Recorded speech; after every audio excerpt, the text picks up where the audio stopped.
Show with your host, Ryan O'Connor. And now, let's pick the book.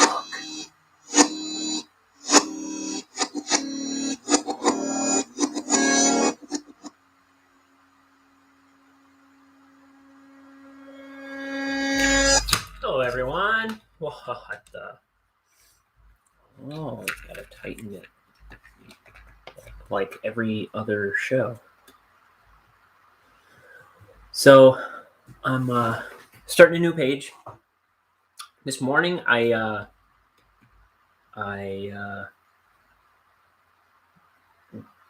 got into my car and I was driving somewhere. As I was driving, I was like, oh my gosh, I think I put my shoes on the wrong feet. And so I got to where I was going. I was like, I gotta switch my shoes onto the right feet before I get out and go into the place I'm going to. And so I went to switch them, but I was wrong. I was wearing them on the right feet. And I was so proud of myself.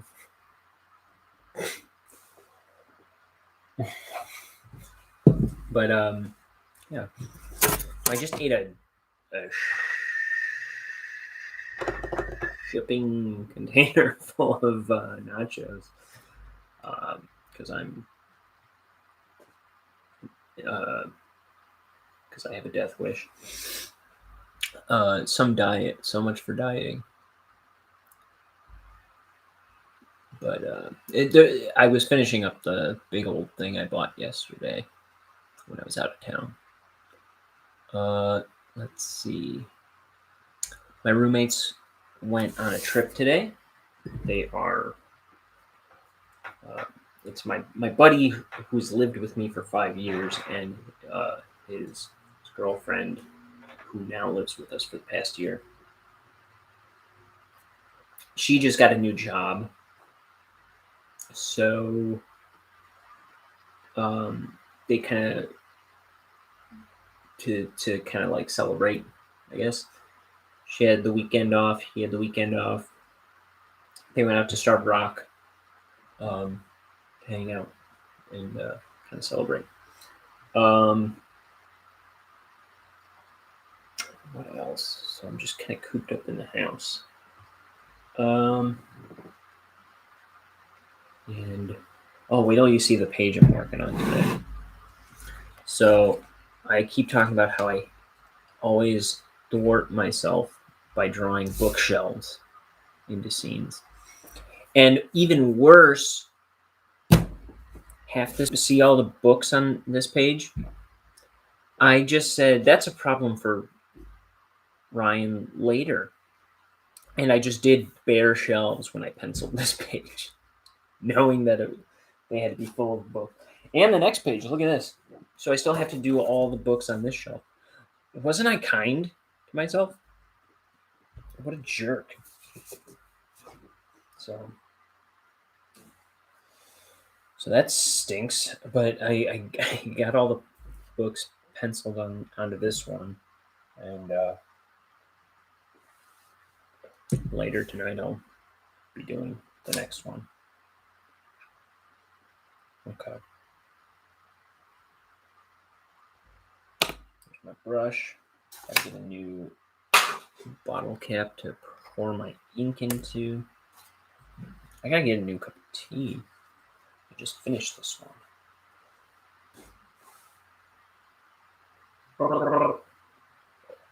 Yeah, I just bought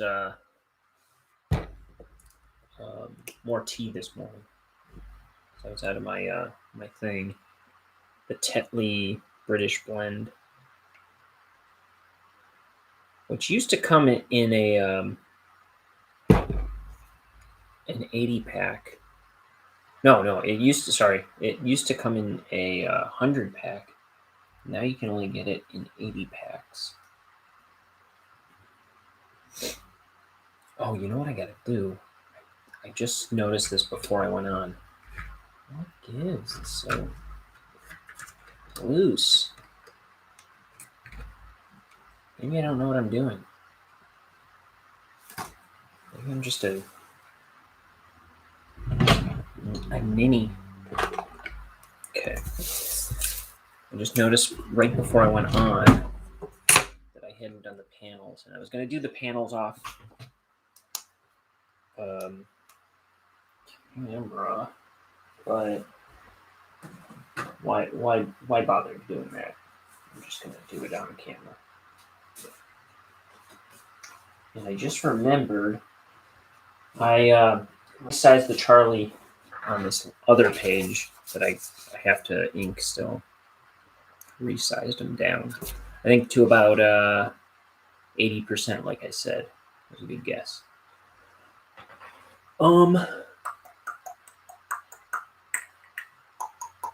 I thought I was going to use a projector to get him the right size, but I didn't. Because that projector is almost good for nothing.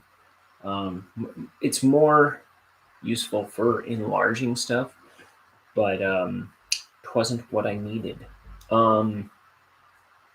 What I did was I just scanned part of this page, whatever would fit on the scanner, I guess, and then I brought it into Manga Studio, I think I brought it into Manga Studio, shrunk it down to 80%. I think I put a couple of him at different sizes, and printed it out and traced the one that suited my needs. So I can ink that first. Let's do that since I already poured the ink.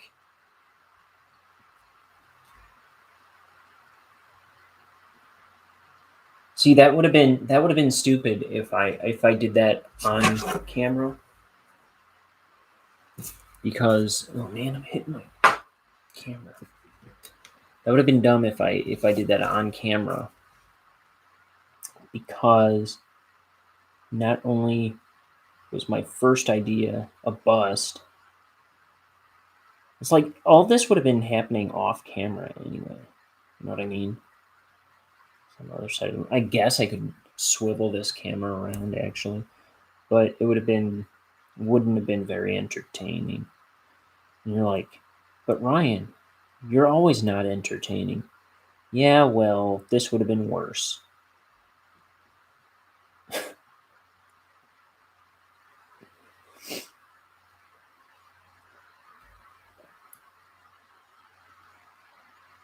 So this is kind of funny. Last night, I was kind of trying to give myself sleep paralysis, which I haven't had in a long time. Trying to give it to myself. So there was a while ago, before I'd ever heard of sleep paralysis. One day my mom started talking about how she was freaked out because she was like waking up in the middle of the night and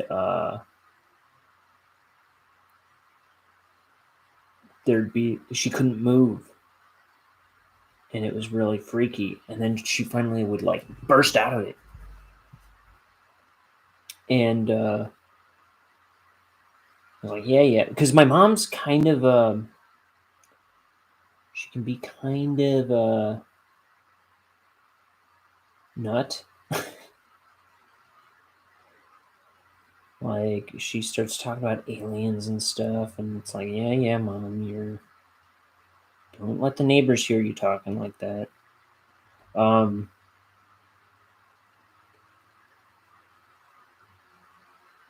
Like you got to be careful talking about conspiracy theories around her because she gets really gullible and she'll run with anything, any kooky thing sometimes. So when she was telling me this, I was very dubious. I was very doubtful that what she was saying was even true. Great son, I know. But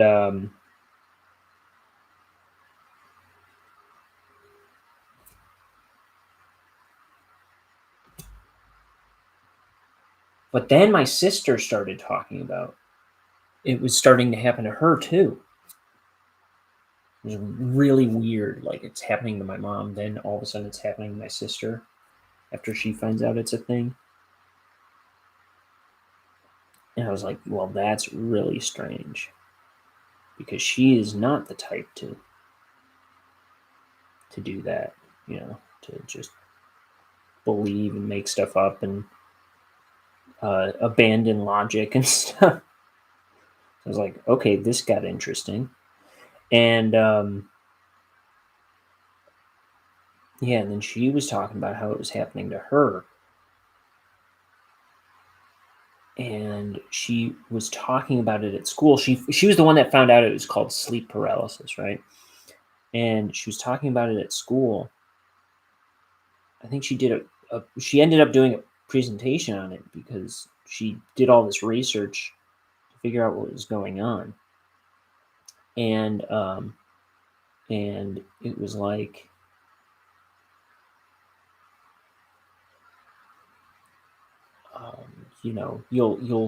you may feel the presence or see the presence of somebody at the foot of your bed, and you'll hear like crazy noises and stuff, and uh,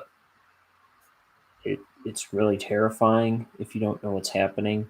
And you can't move, and you can't yell, and all you're trying to do is squirm out of bed and yell, and like it's all futile. You can't move, and it's like kind of being in hell. And there's this terrifying stuff going on around you, because you're like, who's this person at the foot of my bed? What's going to happen? And so my sister did this report where she was kind of explaining all this stuff that happens during sleep paralysis. And one of the kids in her class, one of the girls in her class, I think she was going to community college at the time, and the girl in her class was like, thank you so much for talking about this, because it's been happening to me forever, and I thought I was possessed. I thought I was going crazy. It was a huge like concern. um, and yeah, and then it was sometime later. I remember I was in my parents' basement, and I was I I was watching Third Rock from the Sun, and they had Third Rock from the Sun on for some reason, and I fell asleep lying on my back on the floor, and then that I don't really remember much of that first time beyond that, but I remember that was the first time it happened to me, where I woke up, couldn't move. What the heck? And it's like the most terrifying feeling ever. Um, and so yeah, I was like, I can't believe I'm saying this, but it just happened to me too. What's going on? Why are we all experiencing this so all of a sudden? To which I still don't know why it was happening like that. Why like my mom discovered it was a thing, or like it was started happening to my mom. She started talking about it. Then it happened to my sister. She started talking about it. Then it started happening to me. Really weird, right? I don't know. And this is like within a month of each other. Still don't know that, understand that part. But um, but then it started happening to me like every single night. And it's like every time I went to bed, it was like terrifying. And at first, it never got old. It was like always freshly terrifying. It's like every time I didn't know what was going on. And yeah, I was getting. I don't think my sister or my mom were seeing presences or anything like, but I was. I would like several times I would see like So there'd be like, there was a TV at the foot of my bed, right? A small TV, and it would be like I'd wake up and I'd see it was just like white light or static or something on the screen, and I couldn't move. And then there was like, I couldn't see what it was, but there was just like some figure, and it was certainly an alien or something, um, but some kind of figure at the foot of my bed, standing over me, or kind of like looking down on me and like meaning me harm or something. And I'm just trying to squirm into being able to do anything, can't move, can't scream, can't anything. And it's super terrifying.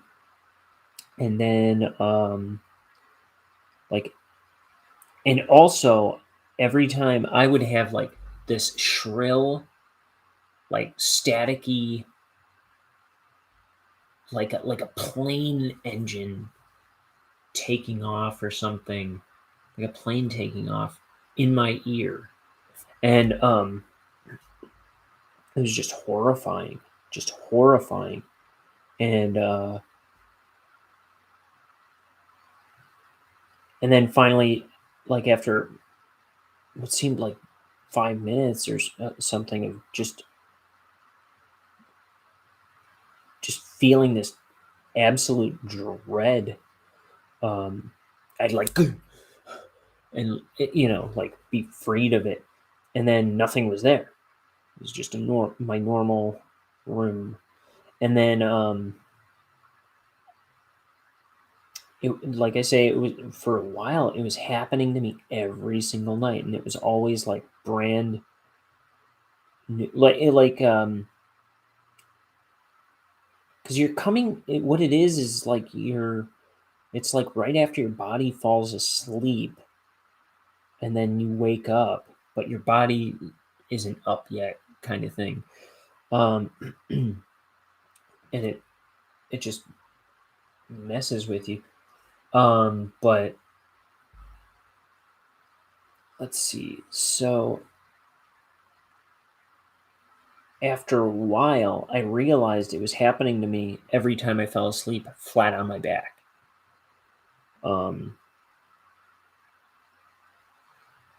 I don't know why exactly, but for me, it was. I don't even know if that's a common thing. I think it might be, but I don't. I'm not even sure if that was the case with my mom and my sister. Um, but yeah, I finally put together that it was happening every time I fell asleep flat on my back. And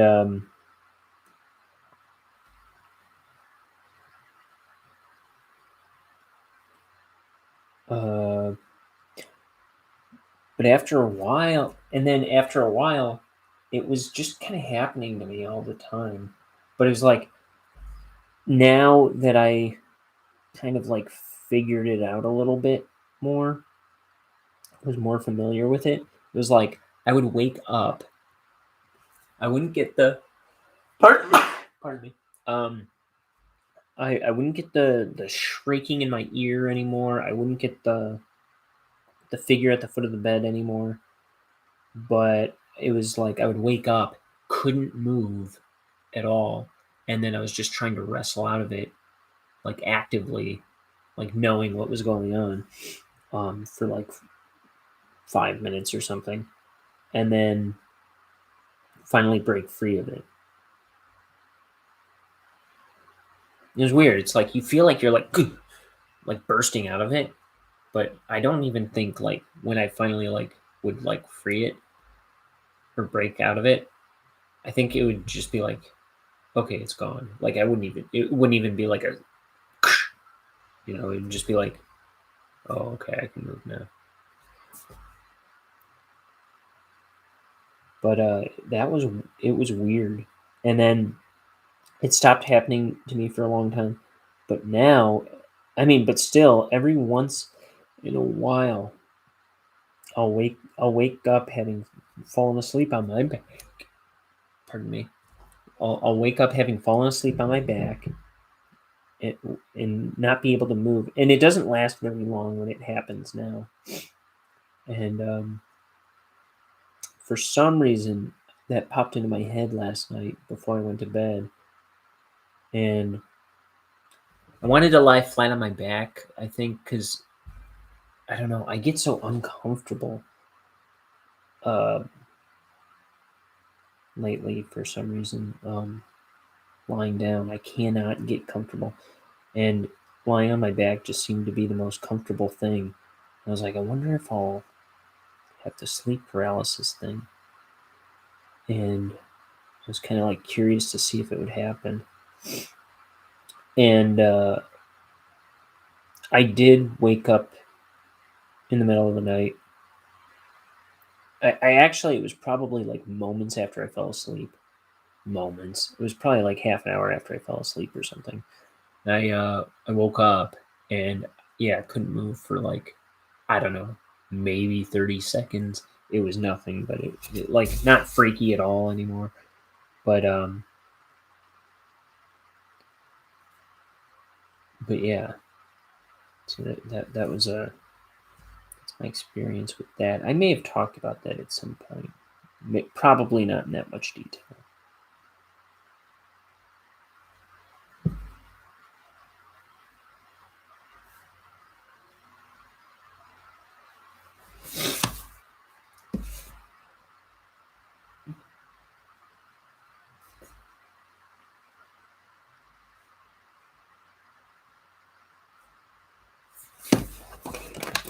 Okay, so that's our last Charlie on that page.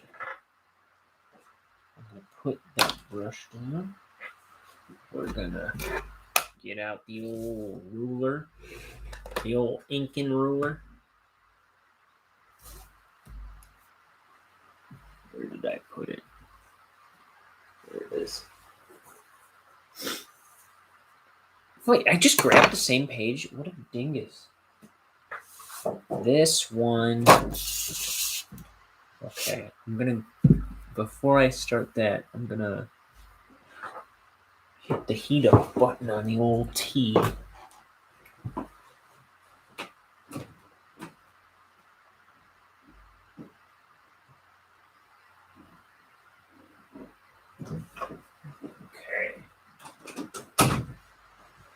Woof. So what else? What other horrifying things were there in life? Let's see. Not really scary, but that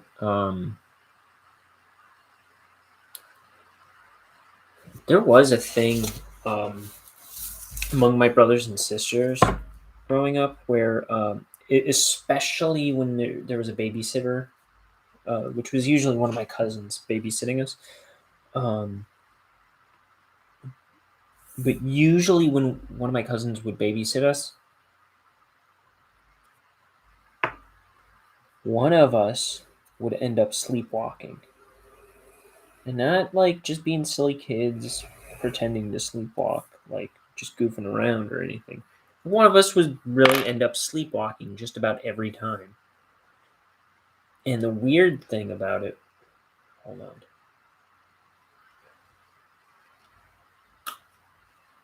I'm gonna change this out because I don't know if this is empty, but it's not inking to my liking. So let's try a new one. I bought these refills a while back. I hope I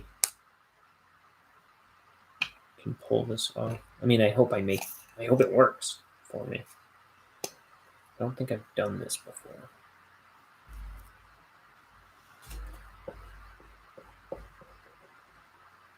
I don't know though. Okay.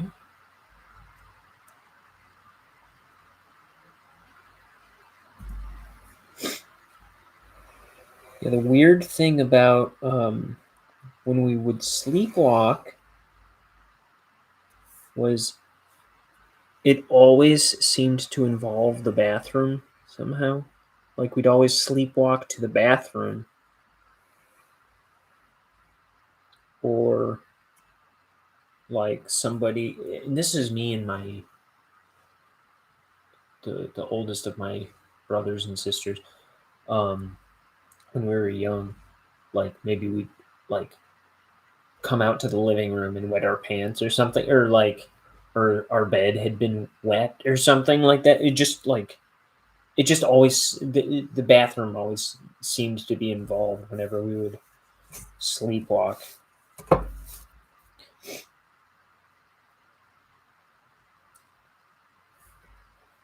It's kind of a weird thing.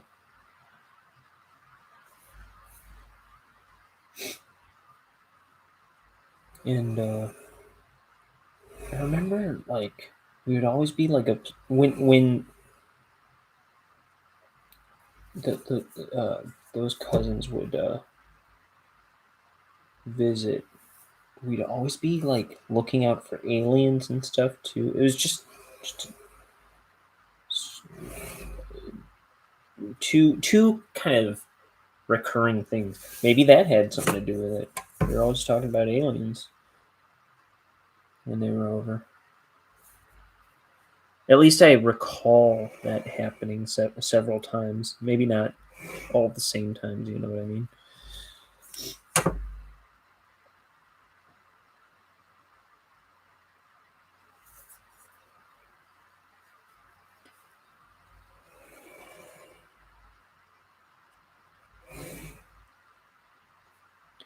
I remember we'd always like be looking in the sky and thinking we were seeing crafts land into the woods behind our house.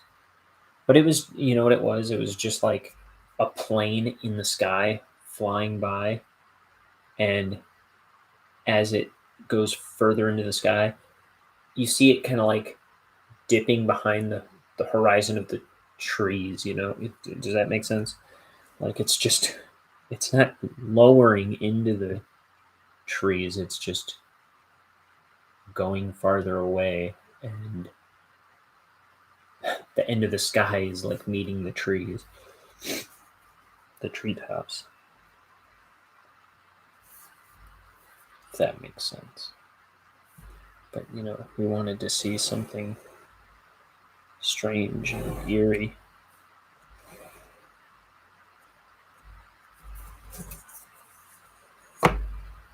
Yeah, this is a little better than it was behaving.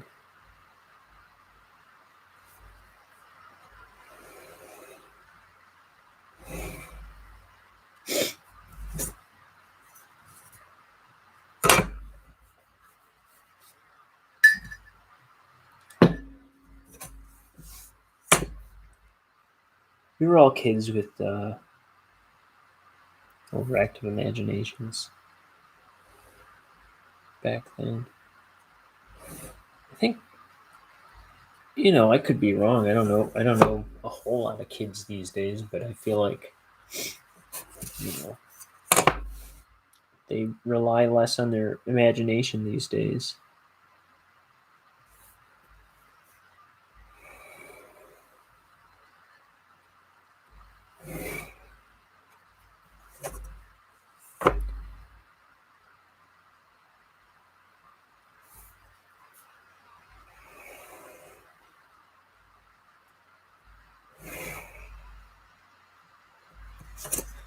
It's hard to use your imagination when you're like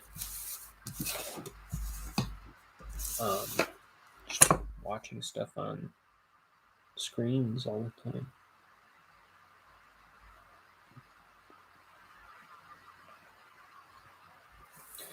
That's what I even tell myself, like, dude, you gotta get off the screen. How are you supposed to like think stuff up? How are you supposed to make anything up? How are you supposed to um, formulate new thoughts if you're watching and thinking about other people's thoughts all the time, or watching,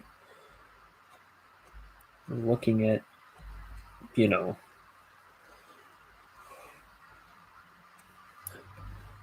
looking at, what do you call it? Stimulating occupying your brain with other nonsense.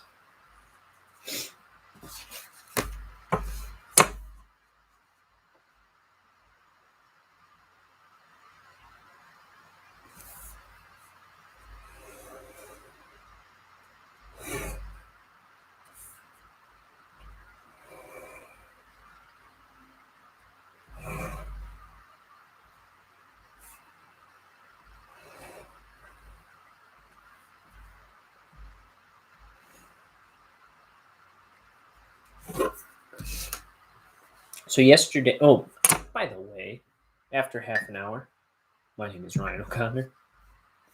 I'm a comic book artist. I'm making my first graphic novel called Bonehead. This is my character, Bonehead. This is my character, Bonehead. How about that?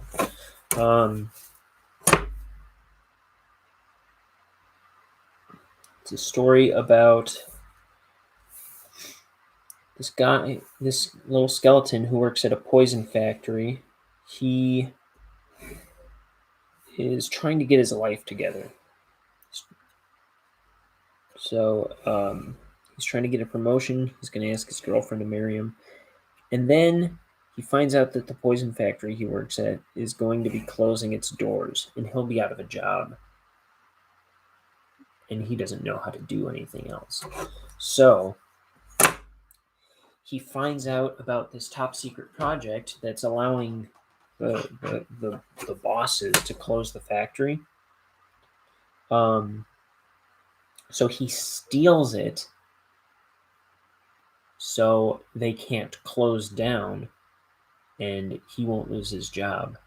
But it gets him wrapped up in this big sci-fi brouhaha, and things spiral from there. So there's monsters, there's interdimensional travel, there's aliens. I mean, the main characters are also skeletons and slugs and devils and things. They're not like devils, but they're like little demon-looking people.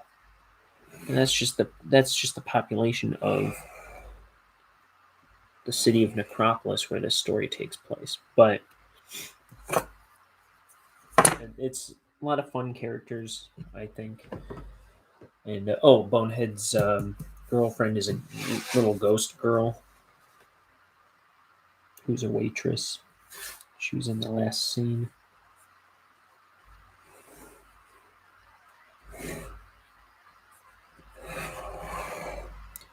Bonehead's kind of drinking buddies are a devil and a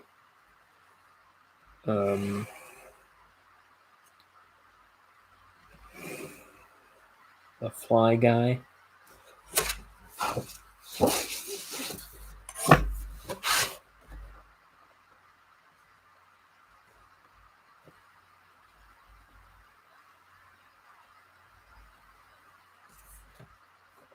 But yeah, there's giant monsters. There's space travel. There's not space. Yeah, space travel too. Interdimensional travel. There's what else goes on in this? It's just a big crazy sci-fi story.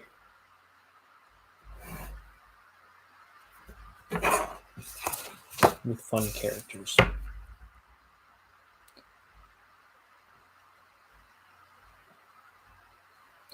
And this story is based on the animated pilot I made some time ago that I'm going to have to eventually clean up the audio and put on this channel.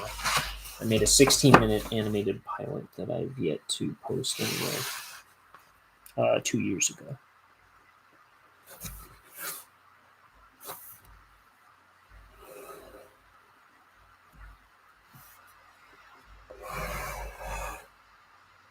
And if you're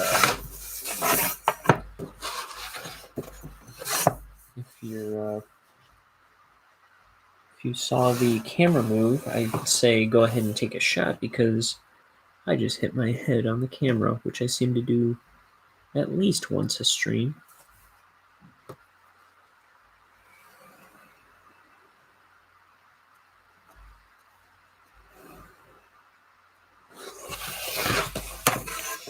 Okay, there's my panels. Here's my ink. Actually, before I dip that in ink again, let me go get that cup of tea.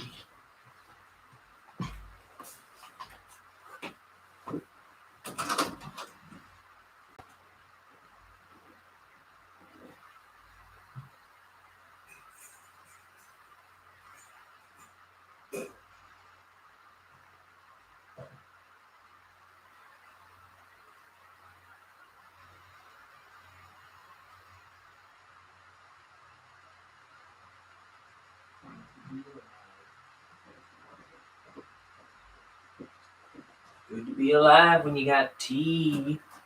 Oh man, is that what I think it is? Look at that. This room is a wreck.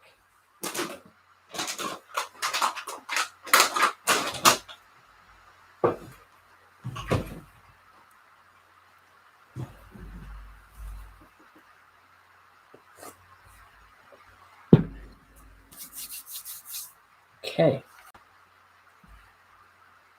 That was a bundle of socks I just bought.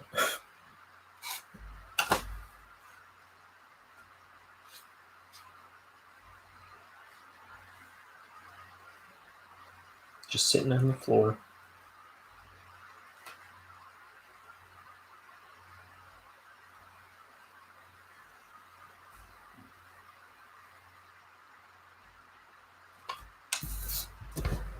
Okay.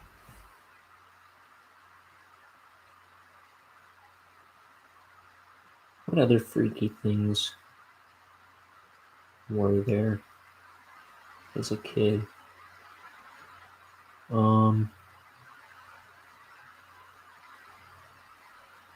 Like Bloody Mary, Candyman. We're always doing those. Dead afraid to do those most of the time.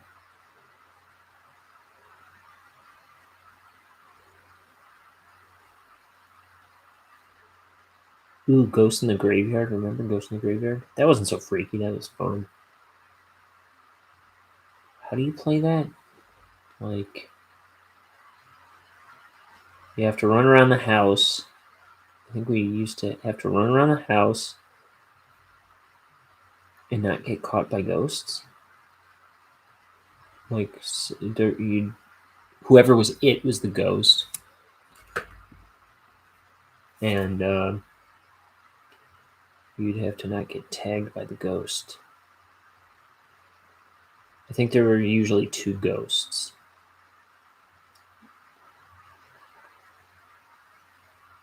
Everyone else were runners.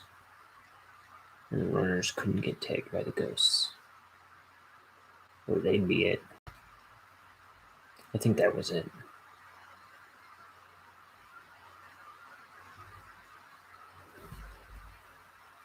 We loved that game when I was a kid.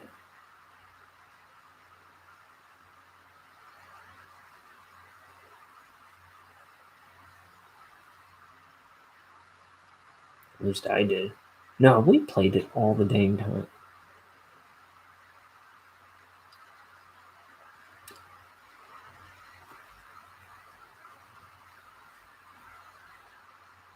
Those summers were beautiful.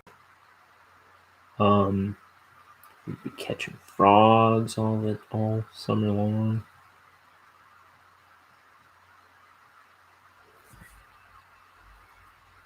Man, childhood sure was nice.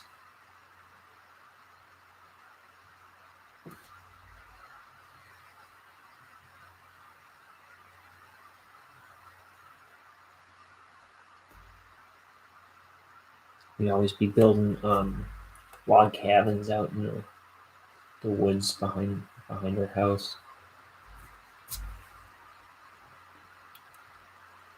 Just find fallen branches and make a cabin. I made forts and stuff like that all the time. It was one of my favorite things to do, make forts.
Go.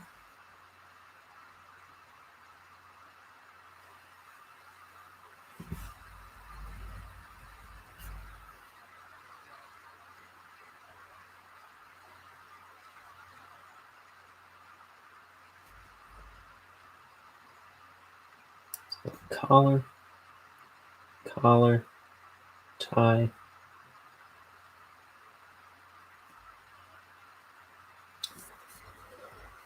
Oh, so yeah, I'm alone in the house today and tomorrow. I was thinking about inviting my brother over.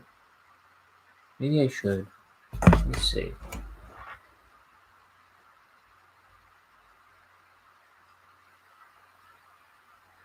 Oh, do you want to? So, if you've watched this show much at all, you've probably seen my brother Liam, who I guess just started a TikTok, and his handle is Liam, Leeuhn, which is not the actual spelling of his name, but that's his handle everywhere. That's what he goes by. Liam, and let me show this TikTok he sent me.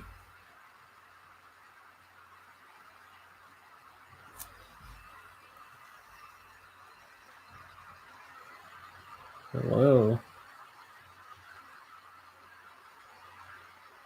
Mobsters have a talk about King sitting down. We need to have a talk. Sit down.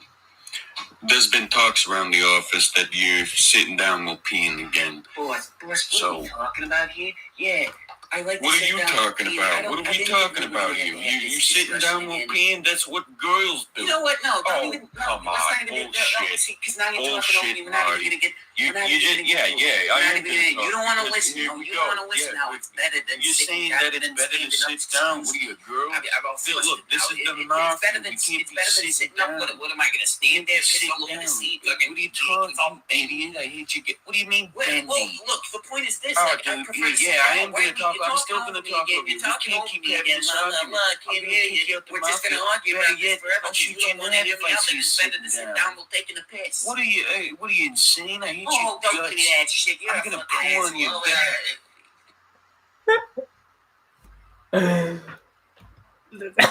That's my brother, and he's talking over himself. It's like both his voice, like one's him doing a deeper voice and one's him acting on camera. And he sent it to the family, and my mom. What's my mom say? She goes,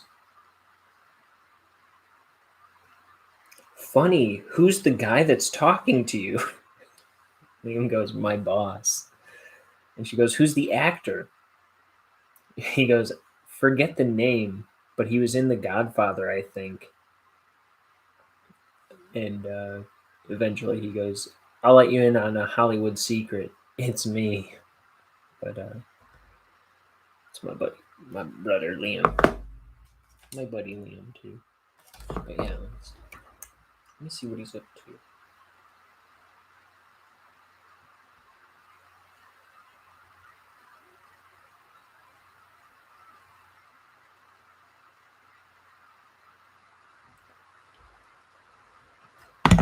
I don't know if I'm going to do anything. I don't want to be alone in the house.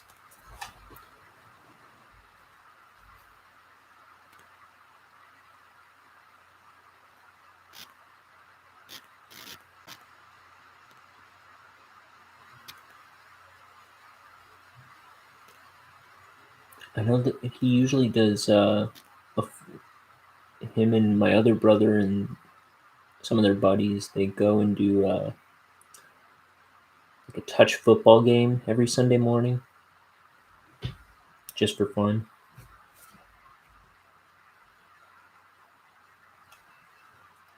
I'm sure he's free tonight. But, you know, he might be doing something with his girlfriend. He might... I don't know.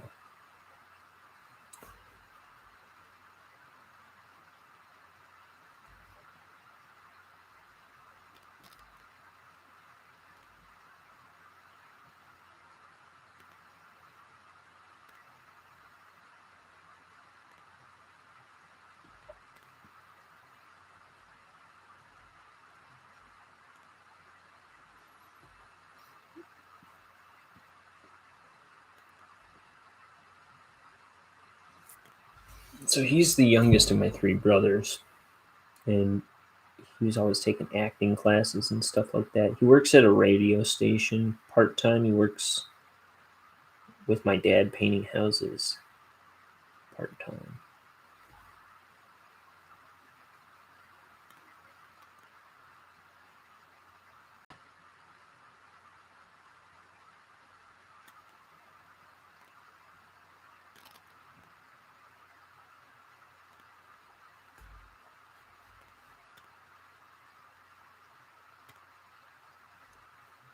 It's probably more like full-time with my dad and part-time with the radio station.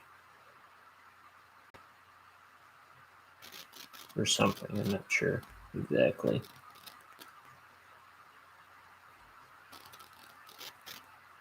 Yeah, that's probably right.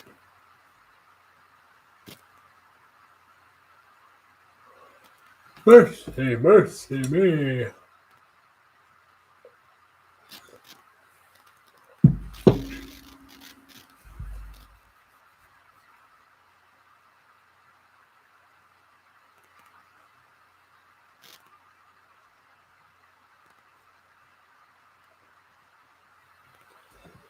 So, one other spooky things were going on as a kid.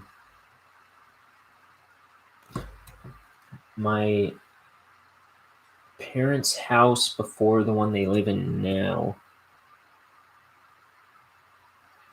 we were fairly convinced that the basement was haunted.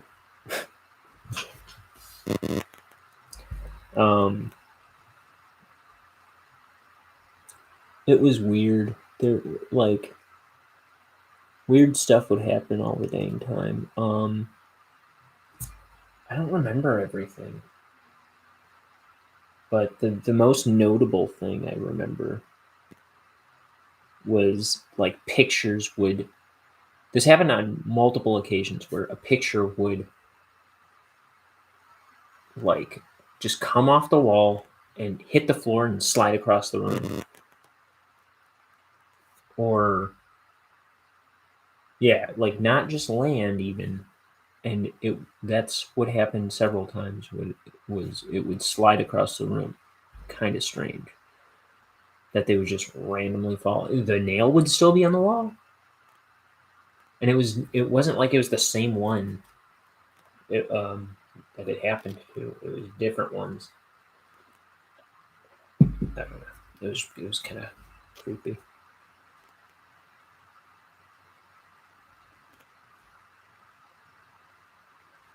And I forget what else.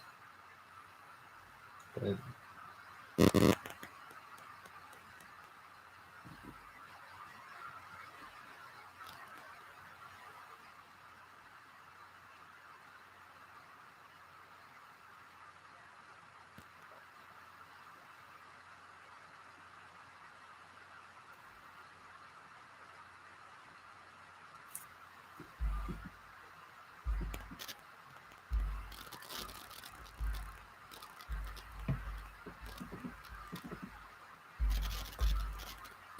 I get a million emails a day right now because, well, my sister and my roommate, they're on my Amazon Prime, right? We split it. And, but also my sister gives out my Prime login. Yeah, my login to other people in the family. So, like, I just get, especially right now at Christmas time, I just get email after email after email after email about orders being placed. Your order is shipping. Your order's been delivered.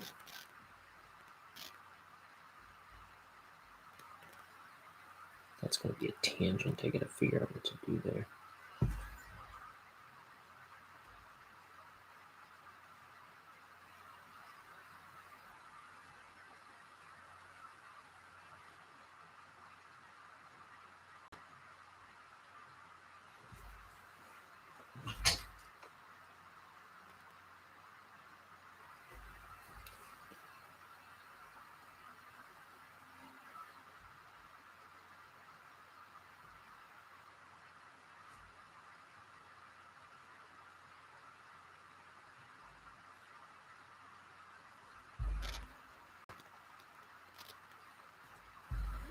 I was trying to check out my brother's the rest of my brother's TikTok channel, but it kept trying to get me to download it. I had it downloaded before for maybe about 15 minutes or something. I followed 2 artists I like, and I couldn't get it. I didn't get it. So, and the artists that I followed, I don't think they quite got it either. So I promptly deleted it.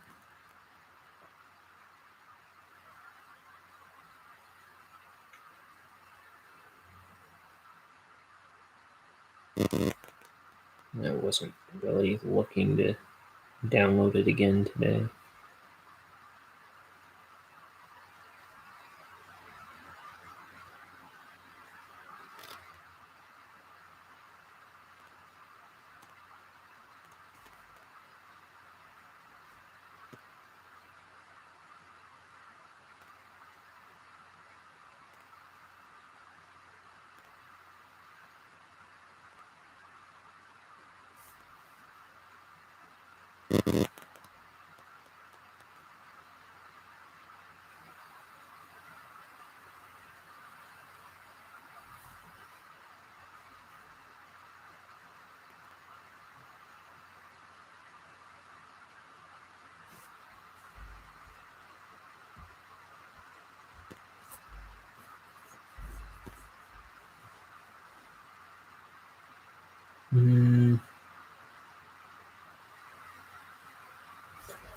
I was big on Goosebumps books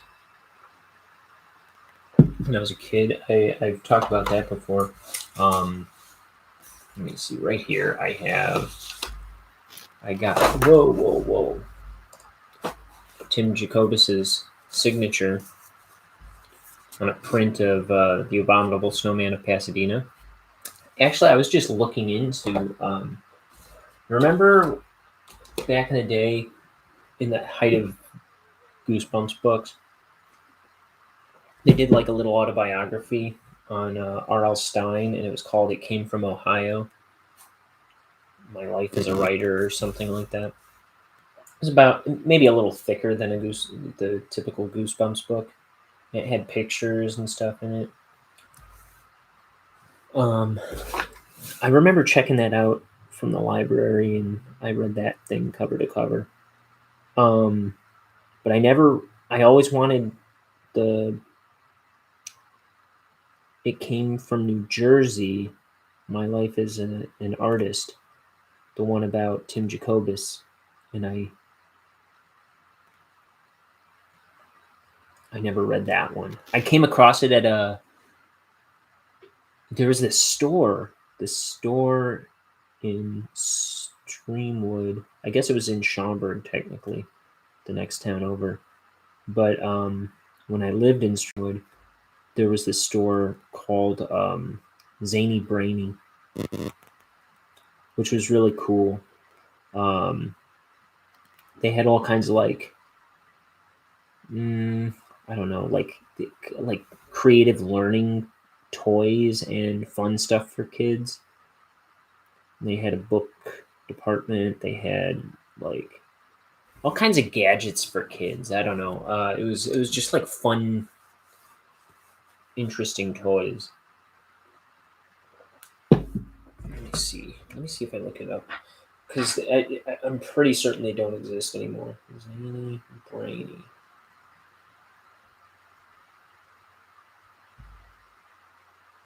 It sold educational toys and multimedia products aimed at children ages 4 to 13. Its merchandise included games and puzzles, infant development toys, books, audio cassettes, CDs, videos, arts and crafts, building toys and trains, computer software, electronic learning aids, etc., etc., etc., etc.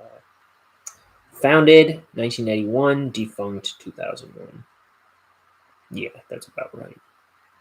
That's about the last I saw that one. That has to be right when that one closed up, 2001. Bankruptcy dissolved by parent company. Successor Five Below. I've heard of that. I don't really know it. But yeah, I remember perusing that book at a Zany Brainy.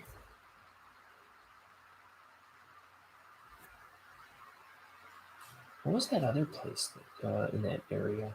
Discovery Zone. There's a Discovery Zone, which was like a. It was kind of like the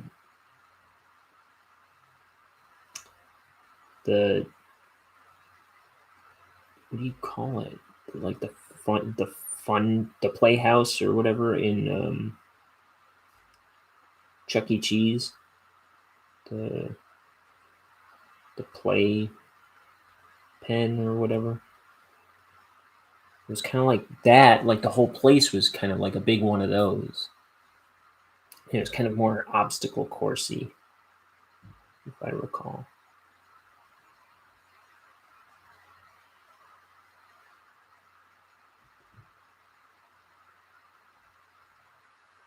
We used to go there for birthdays all the time.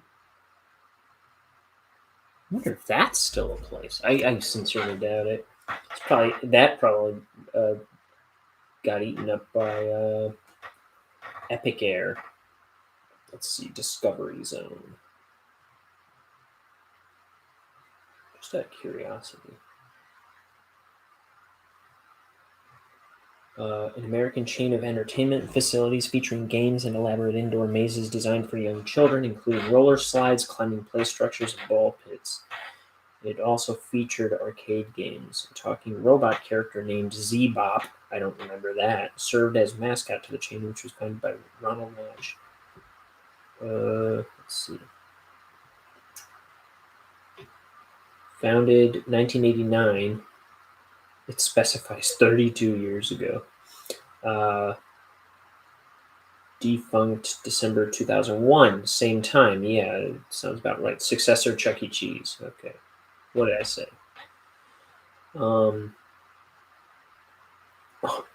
Owner, independent, from 89 to 95. Blockbuster Video, 95 to 99. And who owned Blockbuster back then? CEC, 1999 to 2001.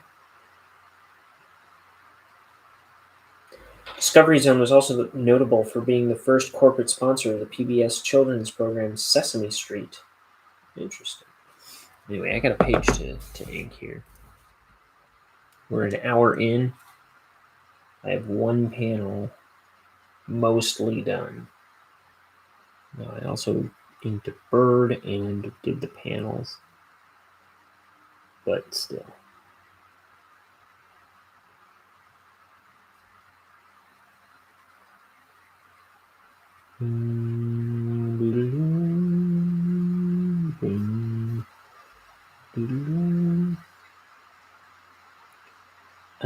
blink once for no. I'll blink twice for no. I was listening to that song a minute before coming on here. That is moving up for me. The song Quit the Circus. I'm liking that one more and more as I hear it more and more.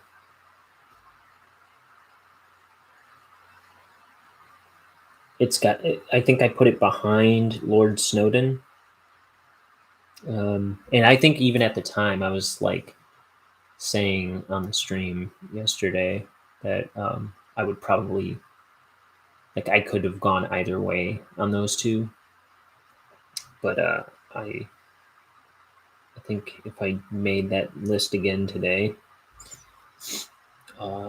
Quit the Circus would be ahead of Lord Snowden for me.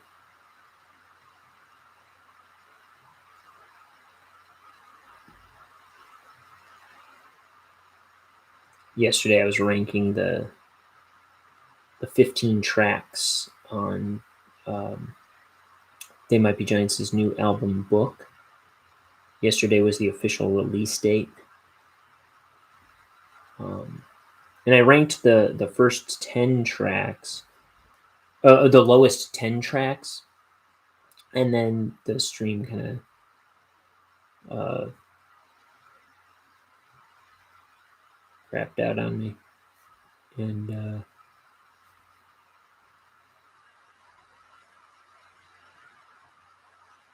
then I started a new stream and did the top 5. So it was kind of a good place where it cut off, if it had to cut off at a place.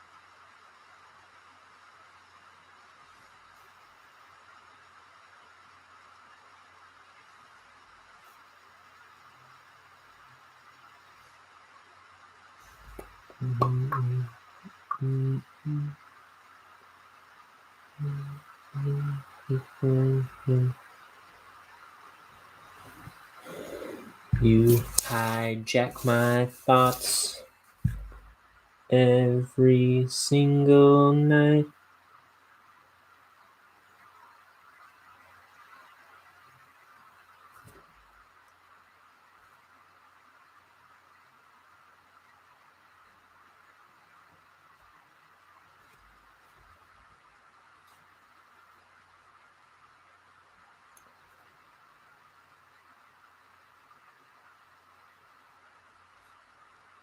Oh man, a little while ago. So this band, the Apples in Stereo, they've always been on my radar, but I've never checked them out. I've almost checked them out about 1 trillion times, right?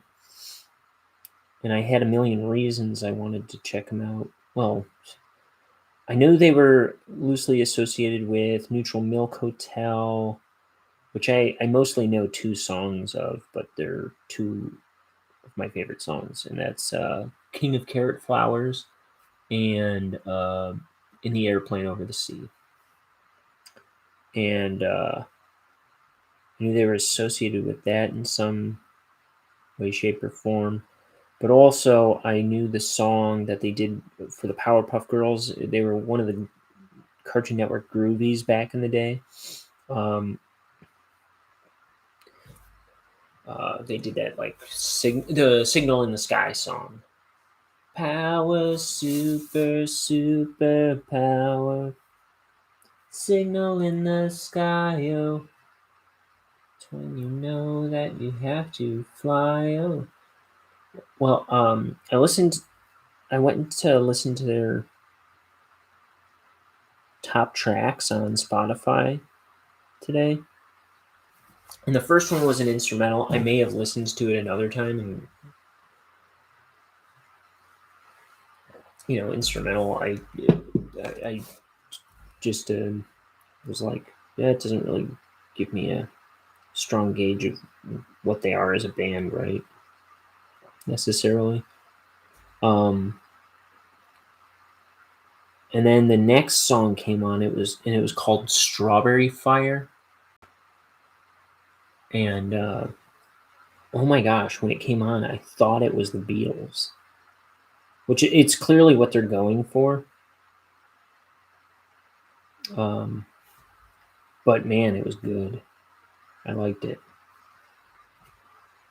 And then the next song came on, which I think I've heard before as well. Let me see if it pulls up. I don't know if it will. Yeah.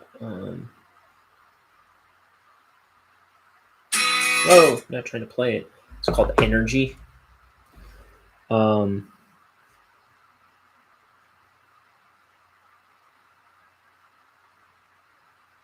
yeah, I'm pretty certain that one I've heard before. And they just seem like a really good band. I'm gonna have to dig deeper. But yeah, that Strawberry Fire song was really nuts. Yeah, I mean, it was pretty like nail on the head as far as trying to do like a Beatles kind of song.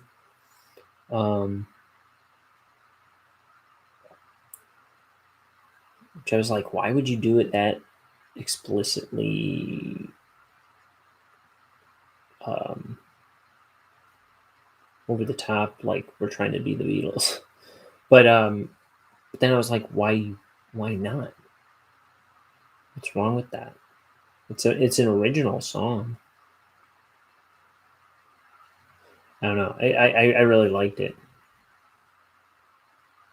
It was just really shocking and surprising at first, though. In a good way.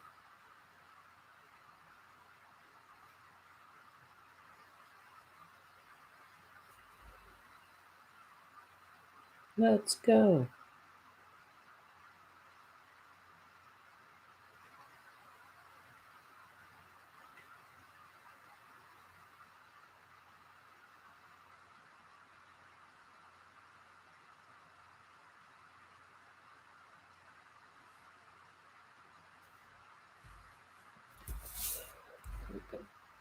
Some of these little lines here.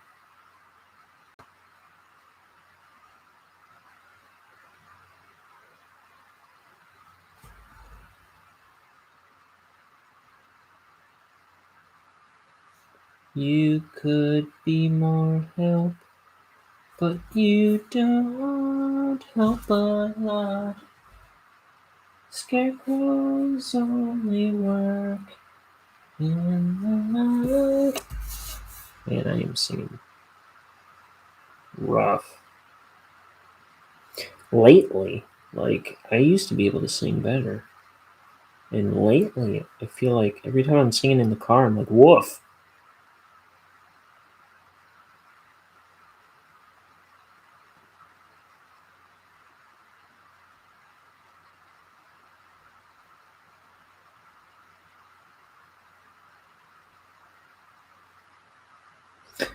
I remembered that I had to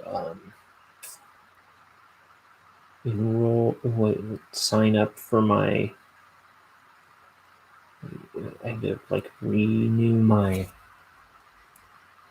what do you call it, insurance today. So I was doing like boring stuff like that, and like Christmas Secret Santa stuff. I was doing some of that.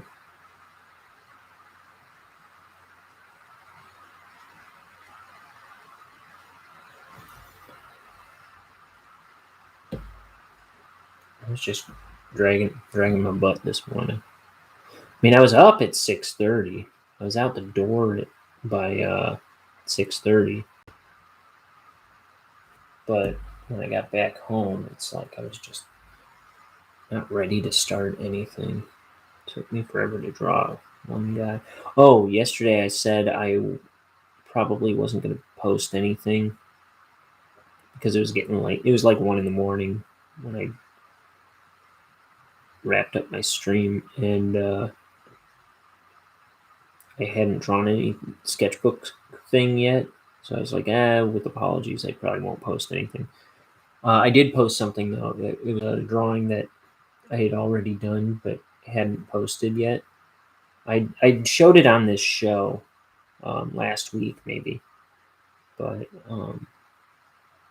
I decided, since I had nothing to post, I might as well post that.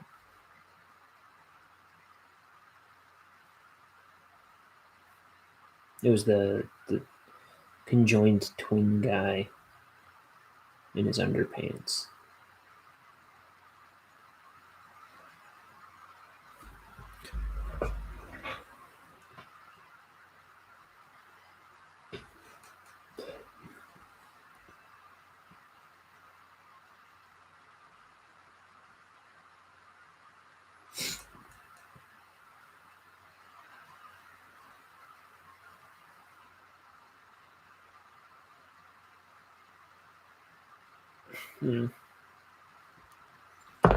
On that guy and the guy I posted a little while ago, like a few hours back, I haven't gotten many likes. It's been a slow day on social media for me. Usually I have about like 8 or 9 by now. At least, maybe like 10 to 12 already. They're not my most interesting posts.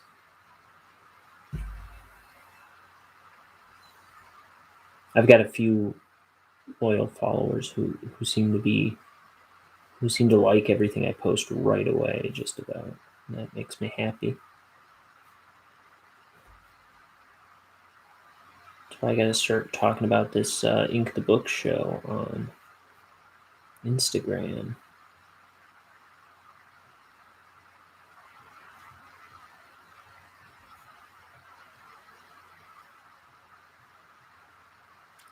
So what time is it? It's 5:30. So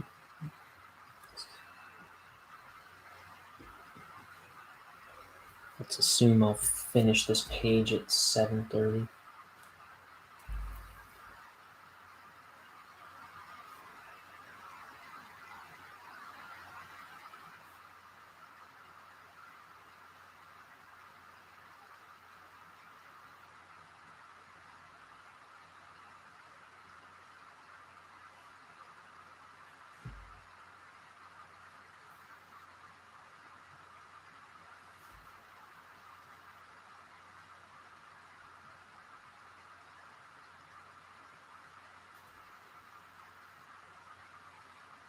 Oof.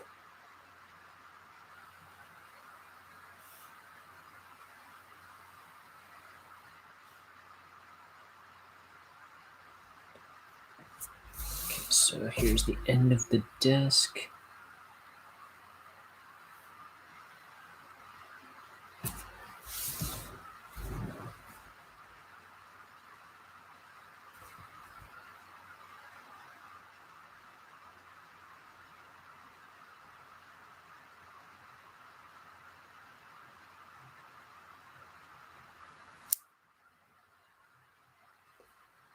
There we are.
Or some scary movies.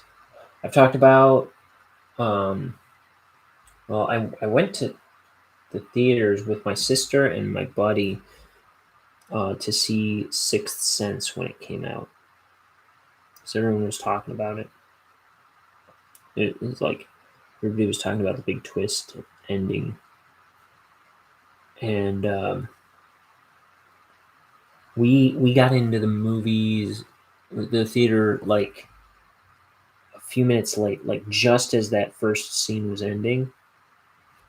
So we didn't see the ending coming exactly. It was like it didn't. It. I mean, I think that was the thing with everybody, but who had seen the whole movie. But we especially didn't see it coming because we missed that first scene. But it was still good without it.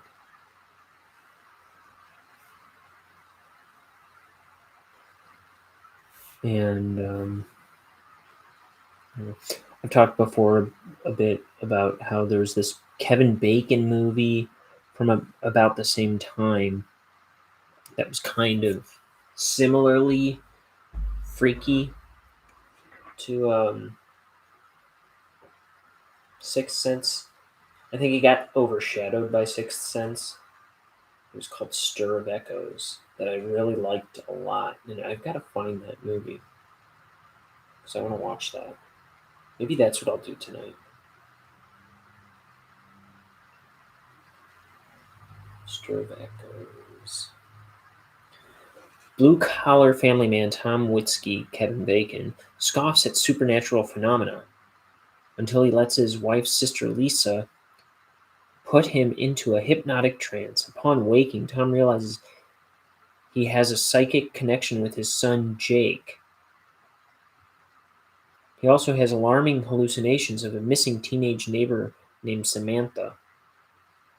Tom, convinced his visions will lead him to the girl, begins a desperate search that puts him into a life-threatening situation. I'm remembering more and more about the movie right now, and I really want to see this again because I really liked it.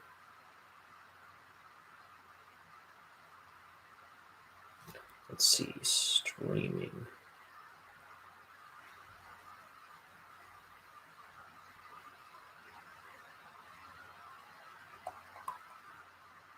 Pluto TV, never heard of it. Prime Video. Rent movie at $1.99. I'm just trying to watch it.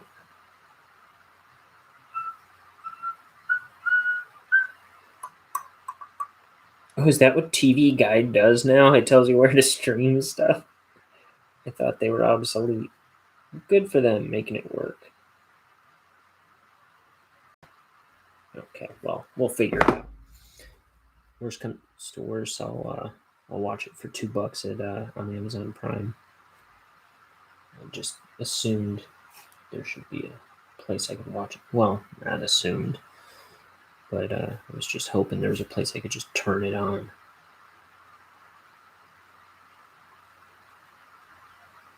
I don't know what Pluto TV is. I've heard of it, I guess.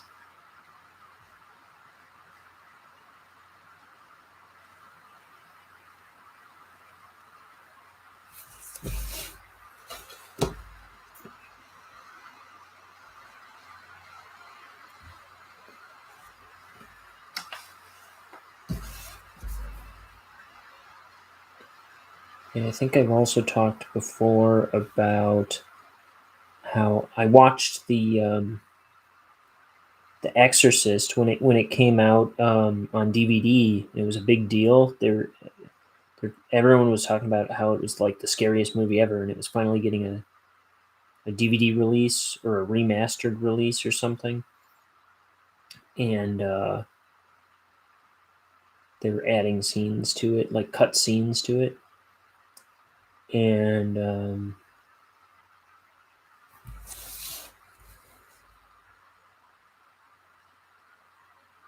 my dad rented it, And so I was like, I want to see the scariest movie ever made. But by the time I was ready to watch it, everybody else was going to bed. I think my dad had already watched it or something. I was like, well, I'm gonna watch it. And this is in the haunted basement, by the way. I decided I'm gonna watch the scariest movie ever made. Is all I'm hearing about this movie. And I'm sitting there on the couch alone in the pitch black haunted basement, and just thinking, oh man, I can't. I'm like bracing myself for the big scary part, the big, like, how the big terrifying part of the movie or something. And the movie came, the movie went, and I was like, that was not so bad.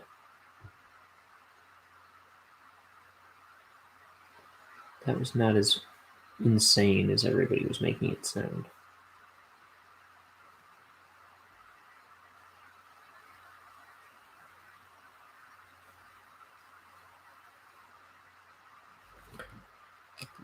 But then again, you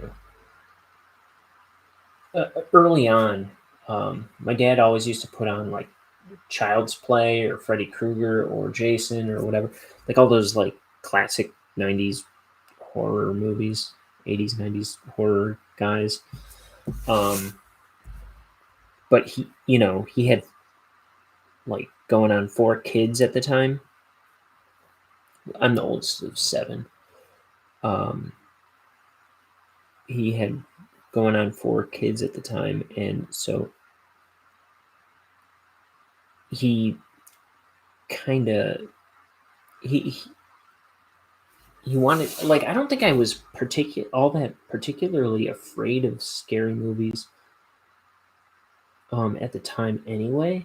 But this is when I was like maybe 5 going on 6, and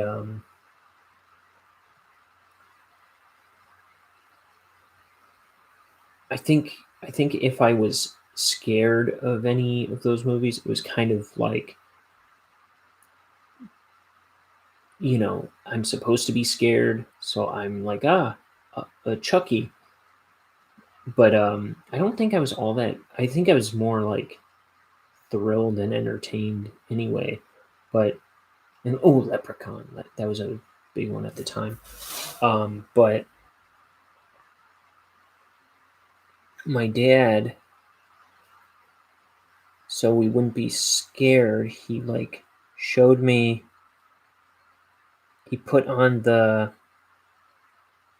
making of, I think it was Nightmare on Elm Street 3, whichever one has like the video game scene where like the kids bouncing around in a real video game. Well, I guess a dream video game, but you know what I mean. And like he's in it, and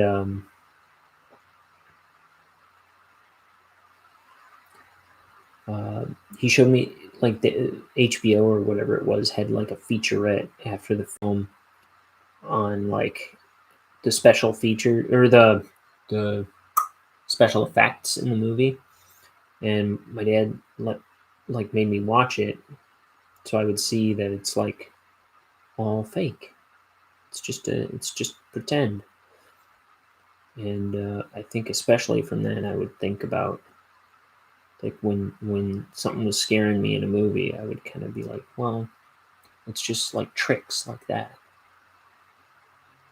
And I don't think I ever really was bothered by scary movies all that much after that. Although I will say, I remember I mean, I don't think I was scared by it, but I was really like, it was a really creepy movie. Stir Echoes.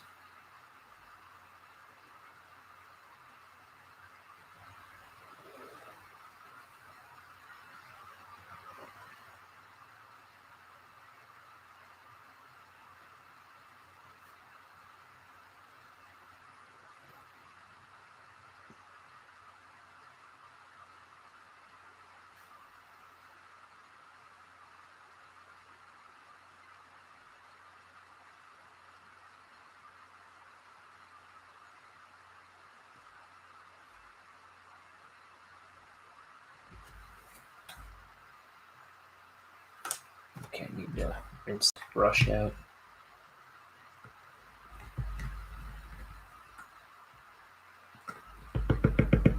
In this filthy black water.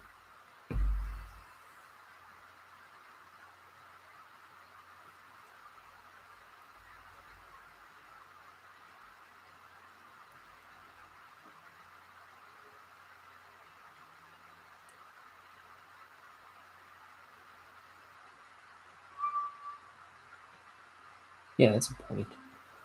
Okay.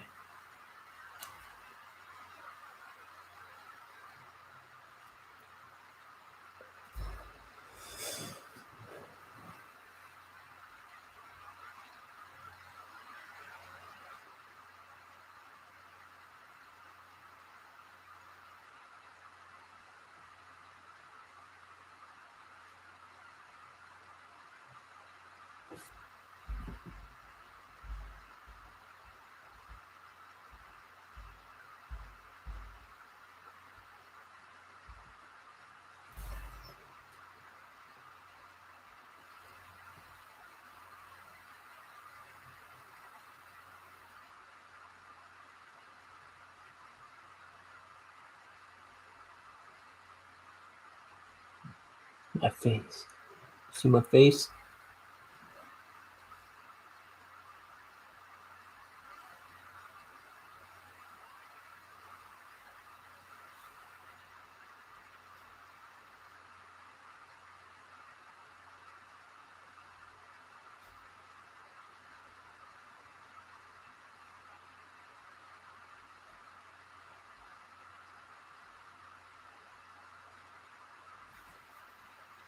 Let's see.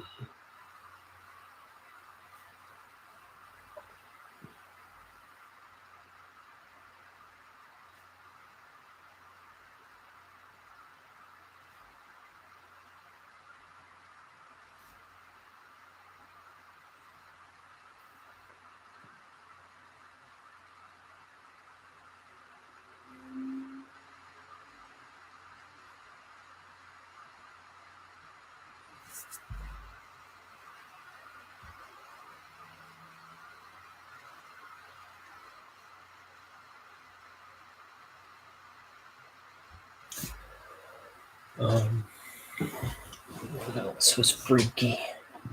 We're talking about things that scared me growing up today, I guess. I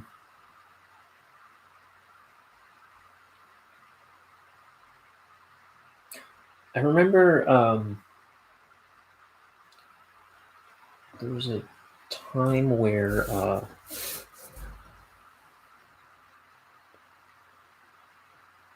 was with like this girl that would babysit us sometimes. She was like maybe a couple years older than me. This was when I was like maybe 7 or 8. And I thought I was seeing like invisible monsters. And I was kind of freaking her out. I was like, there's an invisible monster coming this way. And I was dead serious too. I thought I was seeing invisible monsters. And then, after a day of terrorizing people with that, and they thought I was messing with them, I think, and I still believe this, I think what I was seeing was air. Like, I'm pretty sure. And I've heard other people say, like, oh yeah, you can see air. I don't know if everyone would, if other people would say I'm a crackpot, but I'm pretty sure, like, if I focus, I can see the air moving around, just like if you see any other gas floating around in the air, but it's kind of trickier to see. I really gotta like like hold my head still and look for it. But I'm pretty sure I can see the air. And when I first kind of realized that, I thought I was seeing invisible monsters at first. Because I was like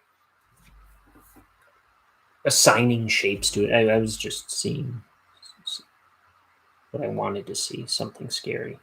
You know what I mean? Like I said before, we were always looking for monsters and aliens and stuff. We'd see what we wanted to see.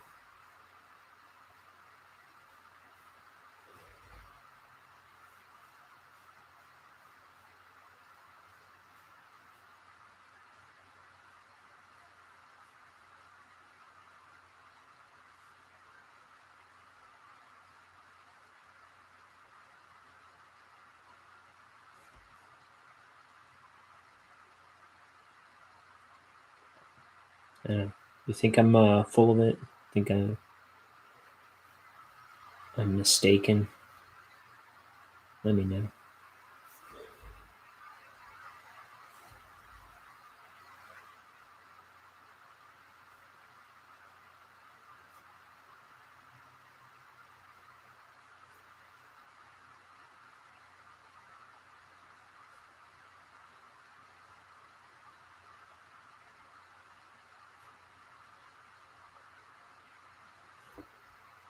What other things?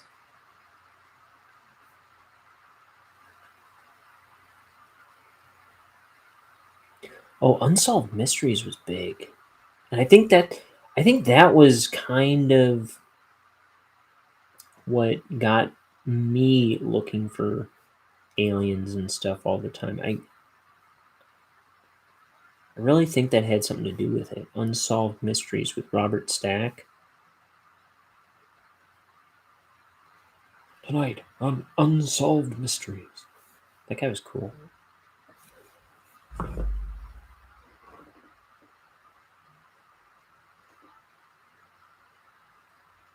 Yeah, finally responded to me.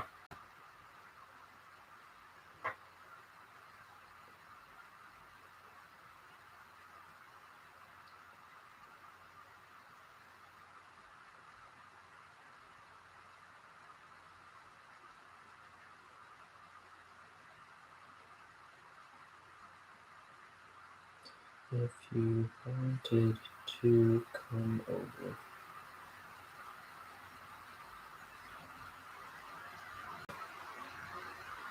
Maybe Tyler and MZ are out of town.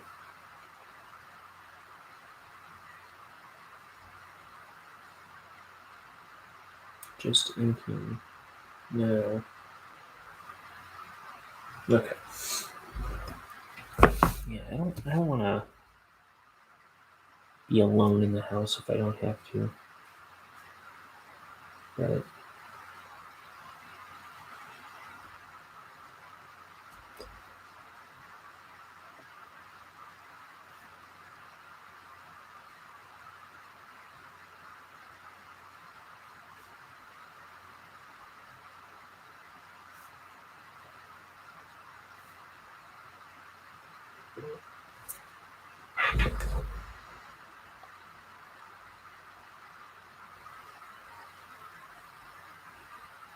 okay, no worries.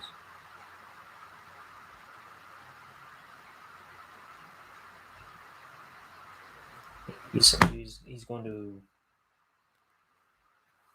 some brewery or bar or something.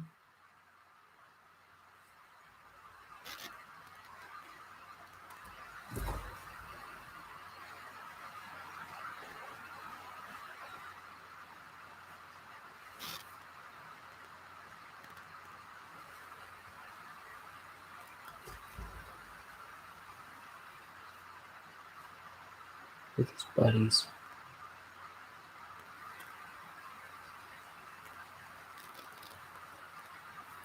Hour and a half.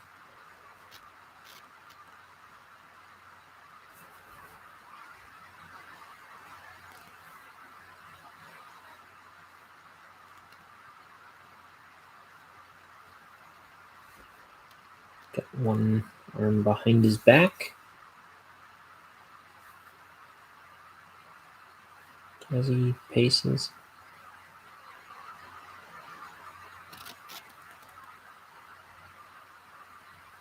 You know what I really liked? I've probably talked about all this at some point, but with apologies.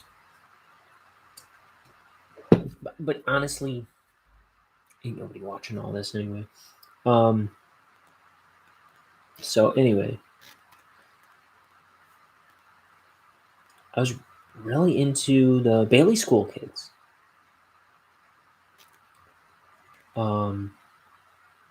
Bailey School Kids books.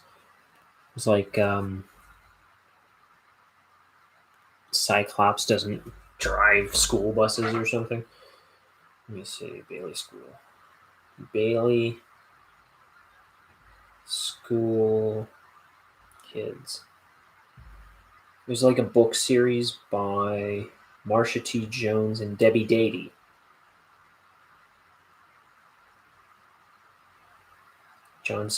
Stephen Gurney is the illustrator. The covers and the interior illustrations. I don't remember interior illustrations. And there were kids named Howie, Melody, Liza, and Eddie. Yeah. And then Miss Jeepers was their teacher, who they were sure was a vampire. Yeah, it was like every book centered around some adult that the kids thought was a some kind of mythical creature, and by the end, it was usually like it usually kind of like left it ambiguous and up for interpretation. But I feel like there were books where you were like, oh man, I'm pretty sure that teacher is a vampire. Or other times it'd be like, I think it's just a guy. I think it's just a guy who falls down a lot and he's not a mummy. He just needs a lot of bandages because he's clumsy. But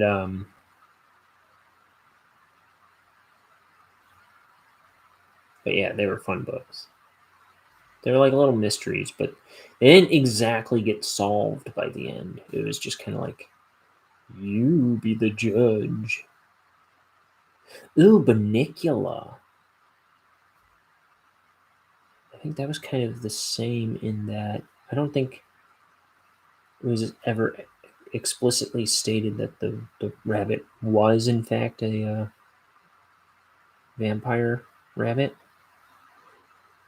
I don't know. I don't quite remember that one as much. I know there's a cartoon of it now, and I know that Maxwell Adams, who created Billy and Mandy and Evil Con Carne, I know he was like a storyboard artist on it or something.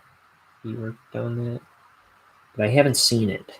I'm a big fan of Maxwell Adams.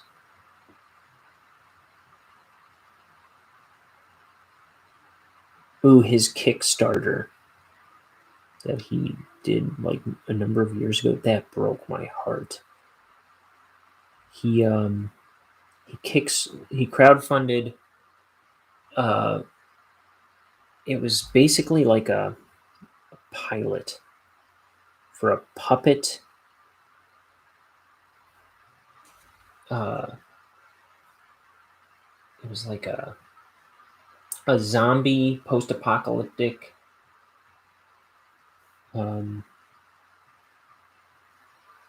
bloodbath thriller about mutants and the apocalypse and zombies. And it was going to be done with puppets and model, and he was just transforming his whole dang house into sets and stuff for years. He was trying to make this thing happen. and he was filming it, and he was putting it together slowly but surely. And I was just following his blog about it, like, over the years. And like, I wasn't around for the actual Kickstarter itself. I wasn't aware of it when it started, but I found out about it a couple of years later, and I would just periodically check out his blog and see what he was talking about. And he kept running into these terrible setbacks, but making it work. And it was just getting dragged out and out and out. I mean, it was his whole life for years. I mean, his whole life. His house was nothing but sets, and his garage was filled with sets. I mean, he was tearing his house apart to make this film, and like, he had gotten all these model cars made, like these elaborate zombie apocalypse cars made. But then he realized he was going to need like 1/6 scale versions of them as well, or I don't know. It just sounded like the worst, uh, most chaotic life. I swear. But and then he was like, I don't know how many years this was going on, before he was putting scenes together. He was putting them together in After Effects, and he had all kinds of stuff made in Photoshop, and he was like compositing this all himself, and he was working with all these models. Half his house is like sets for this thing, including his backyard and his garage.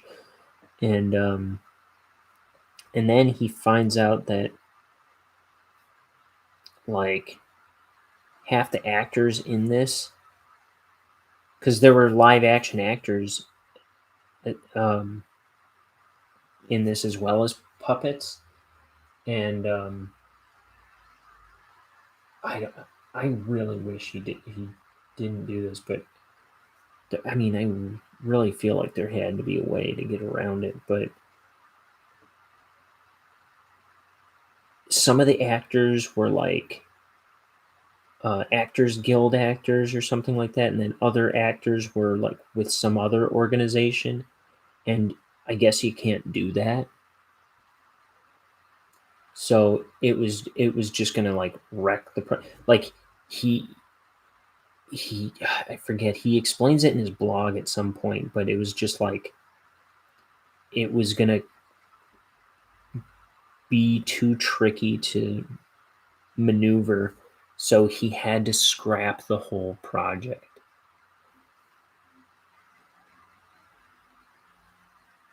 I feel like like recast. I don't know. Like that sounds like so much of your life to sink in to. Oh man, I mean, like I say, it broke my heart to read that that's how it ended up.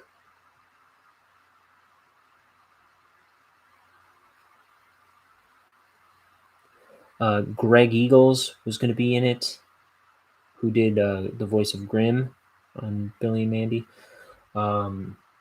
Richard Horvitz was going to be in it as a mutant. They were both going to be mutants. I forget who's going to be the main character. Heck, maybe I didn't even know, but the human main guy.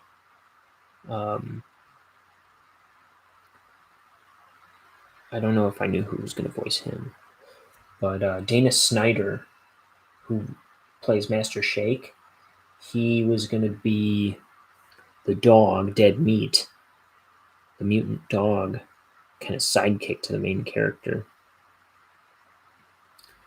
Voltaire was going to be in it, Aurelio Voltaire.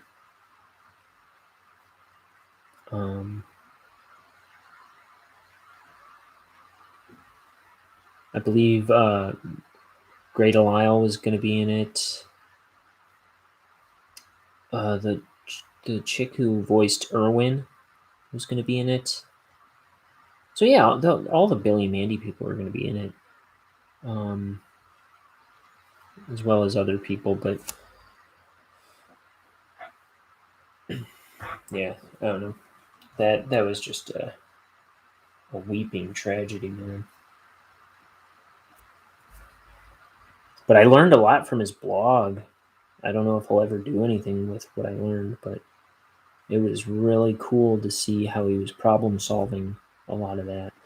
I particularly liked how he was making the post-apocalyptic skies for it. So he was like, I forget, there were like chemicals that he had like big aquariums, right, that he'd found or something, and he'd fill them with water, and then he'd like pump like dyes or chemicals or something into the water, and then film the aquarium, and that's how he was making the skies. And I was like, yeah, baby, that's beautiful, that's amazing. They look like these roiling poisonous clouds or something. Really cool. And just seeing all the work he put into that, it was something to behold.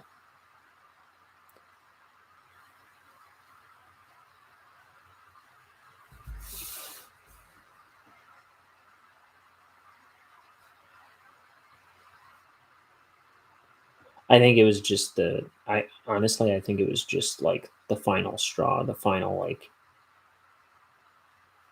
challenge that he just threw up his hands finally, I guess.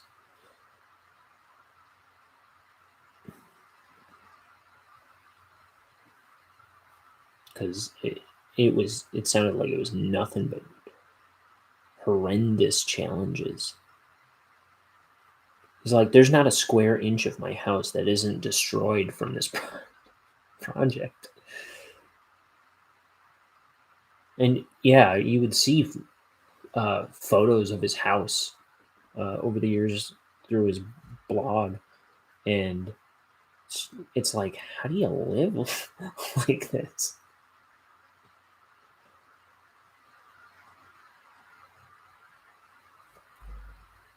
But I admire him for that. But I really wish there was something you could do to salvage that. It's like, you gotta have something to show for that. He just gave out the script on his blog and was like, "Yep, I'm done."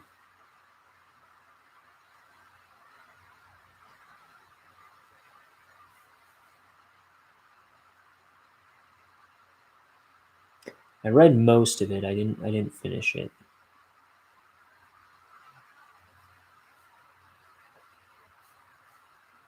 I have it. I have that script somewhere on my laptop.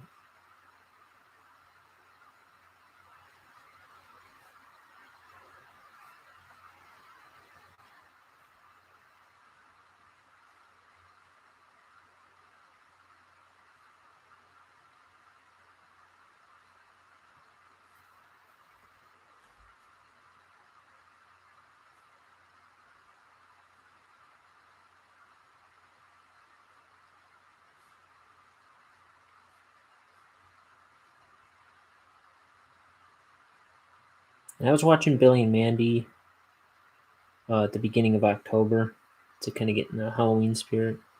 I love Billy and Mandy so much. It's so good.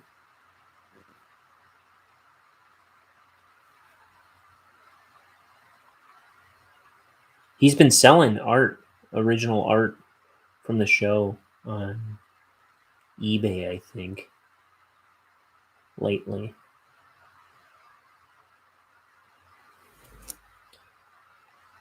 I'm seeing a lot of like pencil drawings of like pencil test drawings from of all the main characters. Like every time I open up Instagram, I see new drawings of or like original drawings of Harold or Billy or Scar or Jeff. Jeff, the giant spider son of Billy.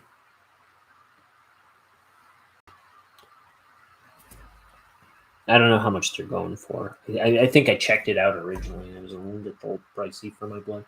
But, I mean, like, not something I wanted to drop money on at the moment.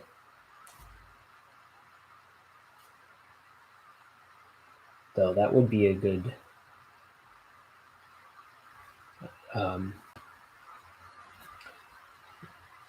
if I was trying to collect more production art right now, that would be a good way for me to go. I only have one thing as of now. I have a cell from Cow and Chicken.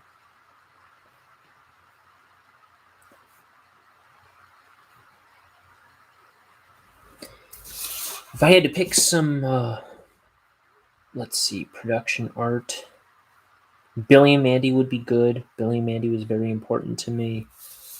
When I was trying to figure out my style originally in high school, Billy and Mandy was very important to me figuring out my style, actually.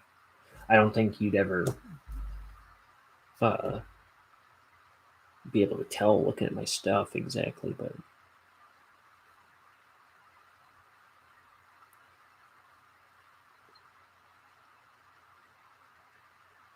it really was. In fact, my other characters, this is a bad example because this is the worst they ever looked, but I just saw it. Where did it go? There it is. My characters, my neighbor's a psychopath, and these characters, Tom and Sid. This is a terrible looking book. I gave this to Jonan Vasquez and Jenny Goldberg, but this book sucks. That's the first comic I ever made in 2011.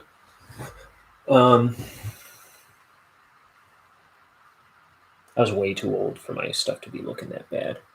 But when I was first making up those characters, it was very, very much informed by Billy and Mandy. It's why they don't have noses. It's these. I cringe looking at this book because it's not even how these.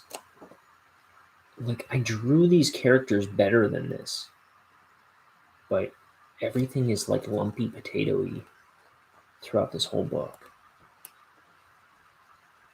But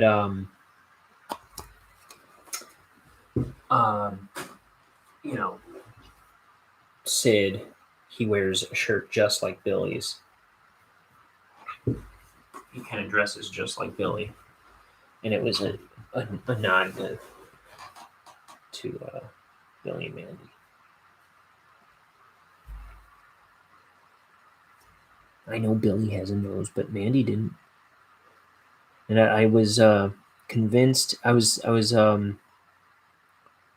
reading about Matt Groening's thoughts on character design, and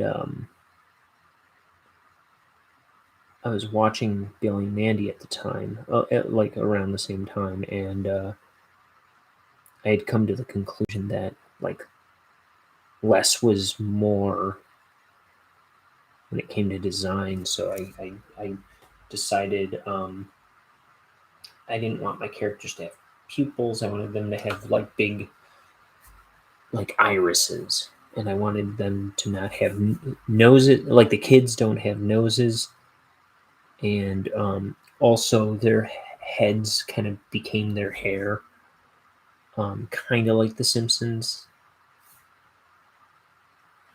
It wasn't necessarily to be like The Simpsons, but it was just more like to make them simpler.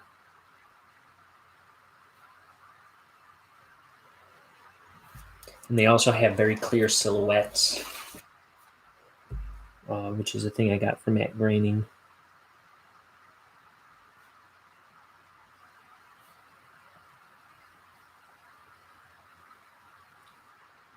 I did start another book, like a graphic novel book, about those characters where they look much better.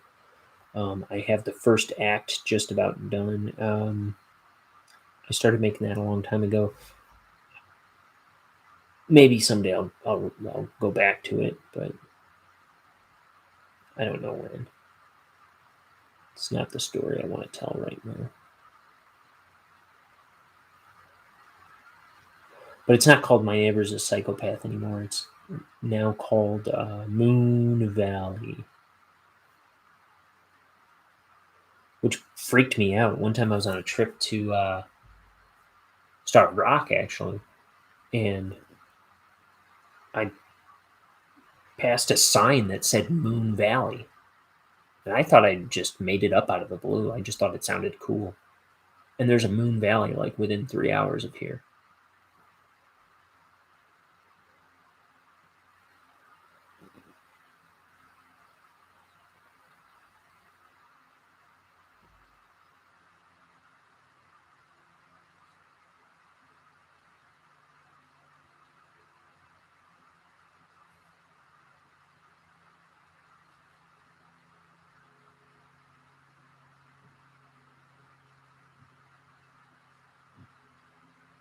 Yeah, I have pretty much the whole first act of that drawn.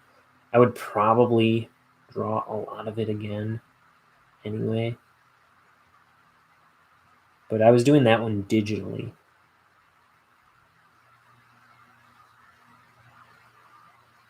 Maybe I'll do that as like a Patreon someday.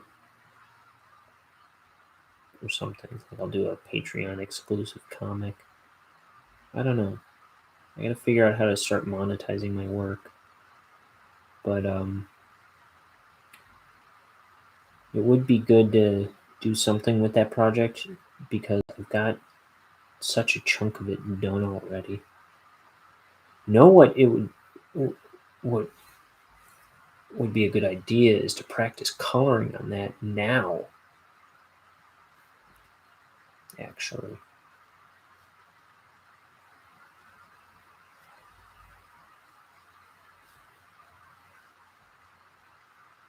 Maybe I'll do that. When I get free time, I'll just like start coloring a page.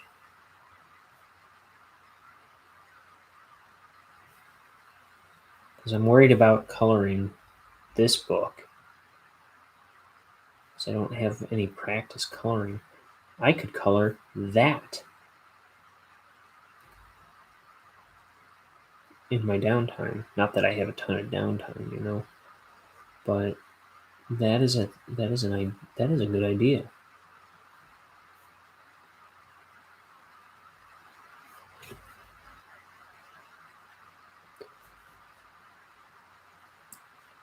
If you want to see me post pages to my Moon Valley comic, which I think the first act is really good, and there was some really cool stuff that was going to be in the second act, I know.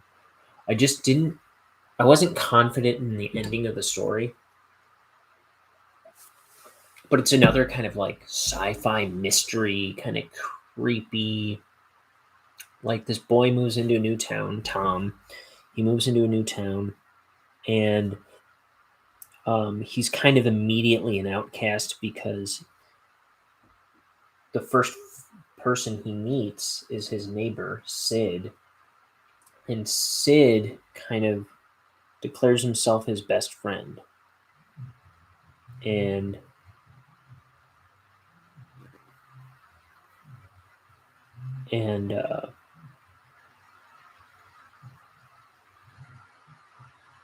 sorry, I'm distracted by the incredibly loud radio next door. But he immediately like declares himself the new kid's best friend. And so when Tom goes to his new school, Sid's like, look at my best friend, look at my best friend. And everyone's like, oh, your best friends. You must be a freak just like Sid. You must be a weirdo just like Sid. And so nobody wants to have anything to do with Tom. And so, like, he's immediately an outcast. But also, there's simultaneously, like, all these weird little phenomena going on in this town. So we have these two, like, outcasts kind of alone, witnessing all these weird things, these strange ongoings in this town. And they're kind of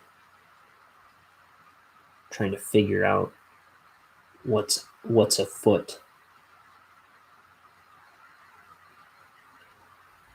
And there's this crazy mayor, and there's this secret society, and it's going to be. I think I think I am going to do that eventually. I'll have to prep a handful of pages, see how fast I can put it out. But like I say, I have about 50 pages ready. It's about the whole first act of the book. I'll see how I can dig into that.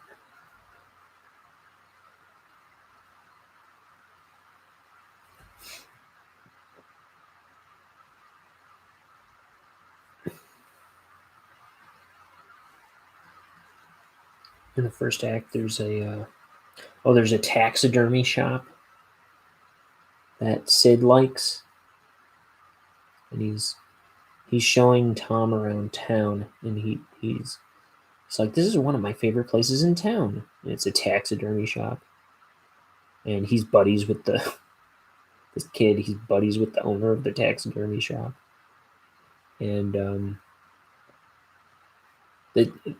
right off the bat, for no good reason, the taxidermy shop doesn't trust or like Tom. It's like, hey, you watch it. Don't you touch anything. I don't trust you. and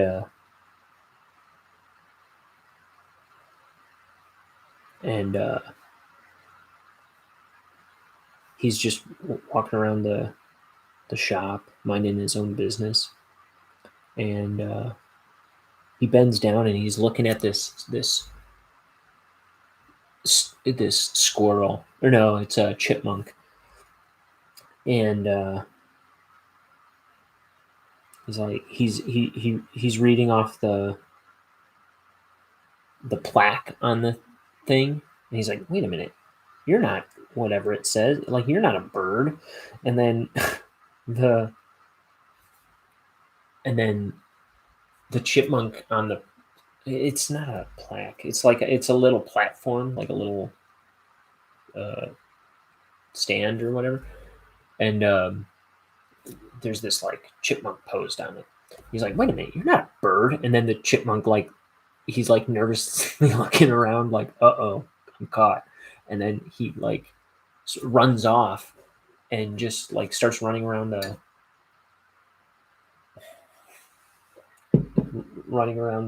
taxidermy shop, and then it knocks over like a jar of glass eyes, and then Tom slips on the glass eyes and then sends a knife flying through the air, and it lands in a moose's head on the wall, and then that falls onto a taxidermied bear, and the bear gets destroyed when it falls over. And the taxidermy guy is just like, get out.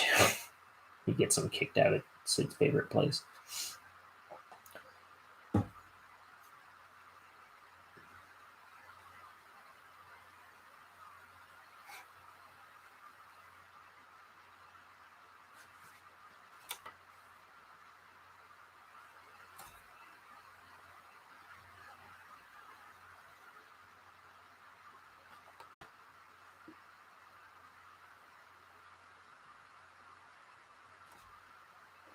That's probably too much to give away, but whatever. That's a good scene.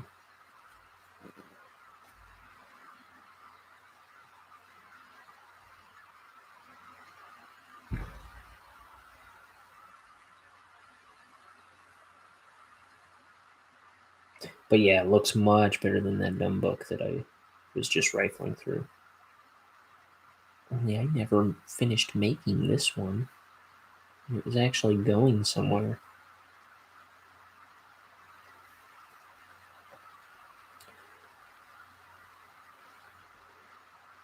Now, I once showed my portfolio to an executive at Cartoon Network, and he was very interested in my character Sid. He wanted me to send him more info on my character Sid, and I put together this big, great, amazing, like a pitch Bible, right, on what My Neighbor's a Psychopath was supposed to be, and it looked beautiful. It was full color. It was maybe like 40 pages. Not very not tremendously text heavy. There was a table of contents like where it had like little character bios for about like 10 or 12 characters. It had like 10 episode ideas. It was very stylistic. It was very beautiful. It was very beautiful. I hope I can find that somewhere. I think I have found that somewhere before, but I'm sure I still have it somewhere. But I sent it to him, and I never heard from the guy again.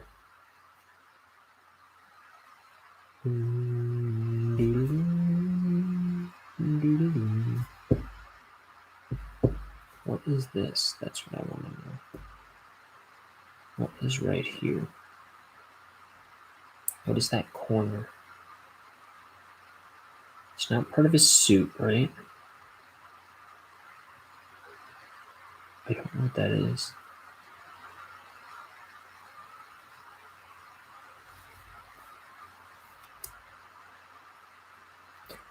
Here's the wall.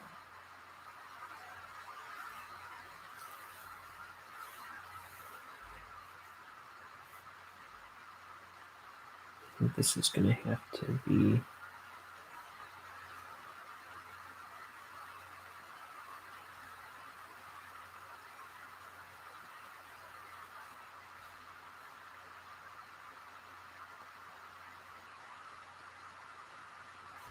because that...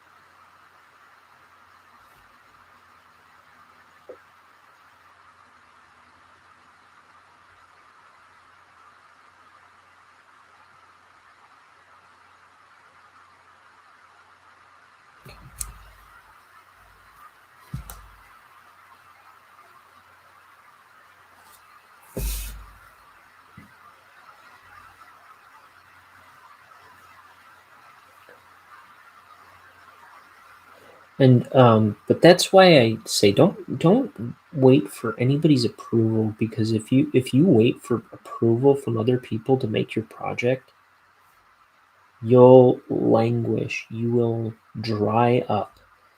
So I try to encourage people to just make it.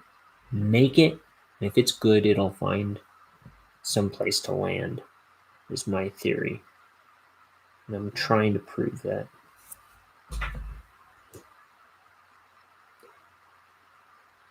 Resident Alien? Isn't that the show starring Alan Tudyk? My dad just sent me a text like, you should watch Resident Alien.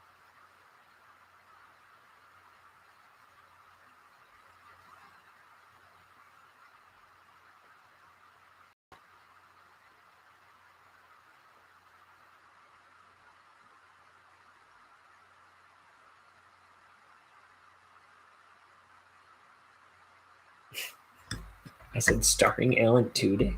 Why?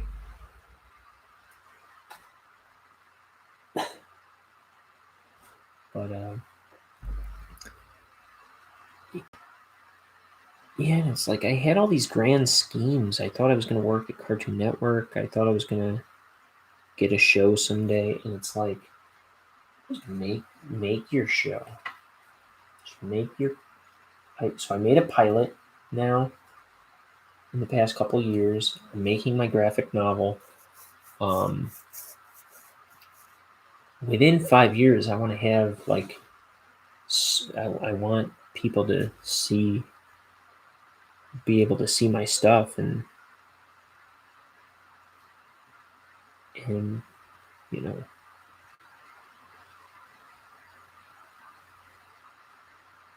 let my work speak for itself.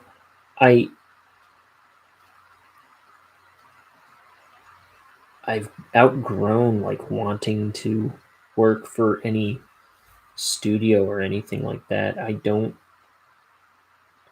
I'm happy to be my own boss as an artist, even if it doesn't make me any money. I can work on my stuff every day.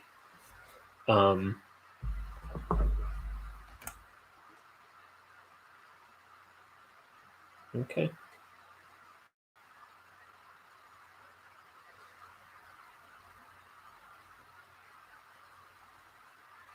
He says, yes, it's right up your alley. All right. But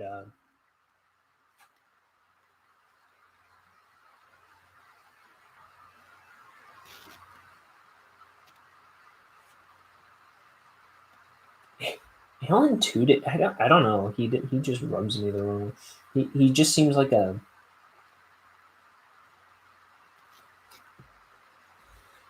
No, there's nothing wrong with him, but he just kind of. He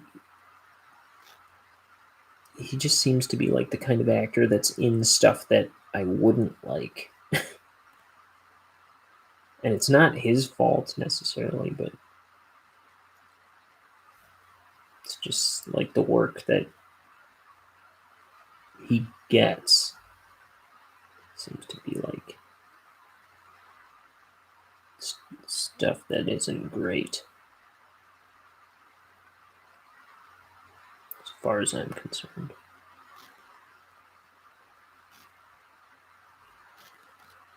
I think I'll do the pupils with the Copic multiliner.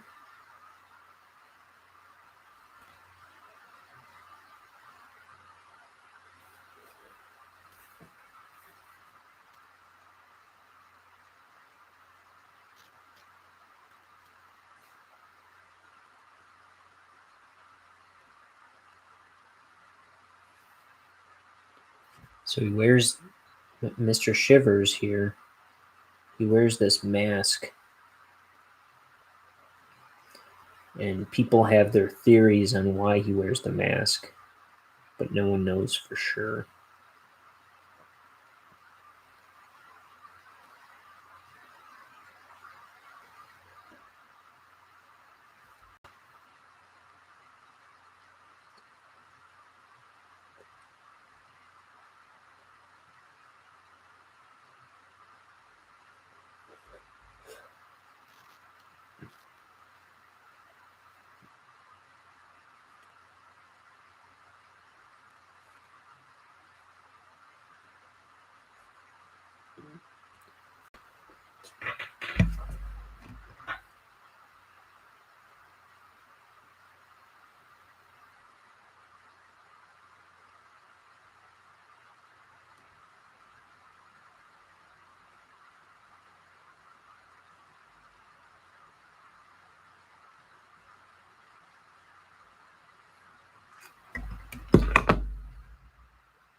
I think my dad doesn't think my all right was earnest.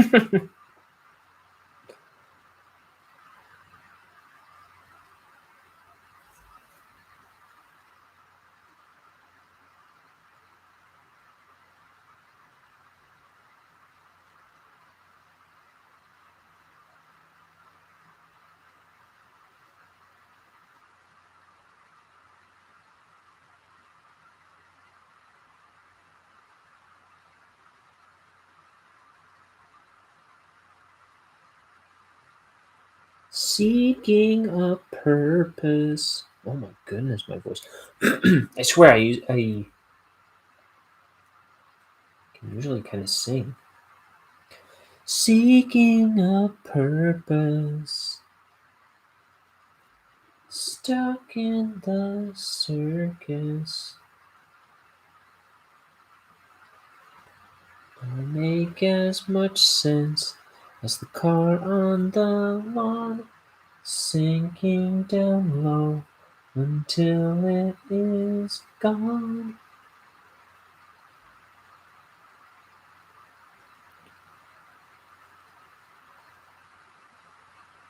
Yeah, I am jacking up notes way more often these days. I can't sing very well anymore, it seems. Or at least less regularly. Like I always sing in the car and stuff, and it's kind of bugging me. It is bugging me.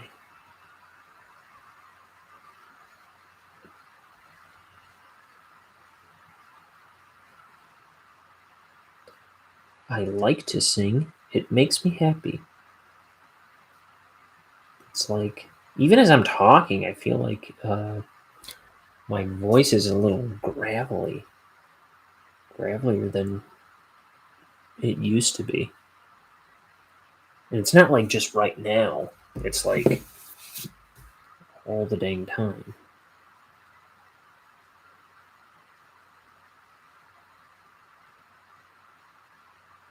I haven't been smoking.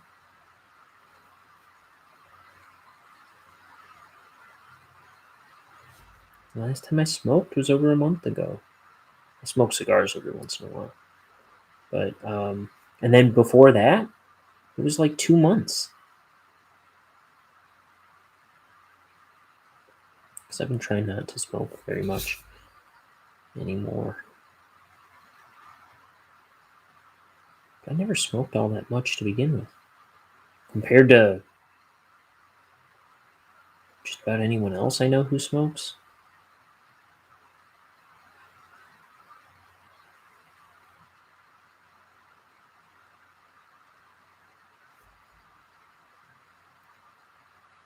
You're total lung cancer, pal.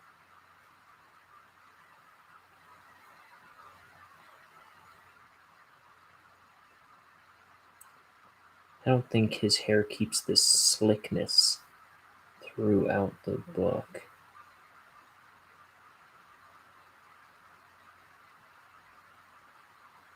That's okay with me.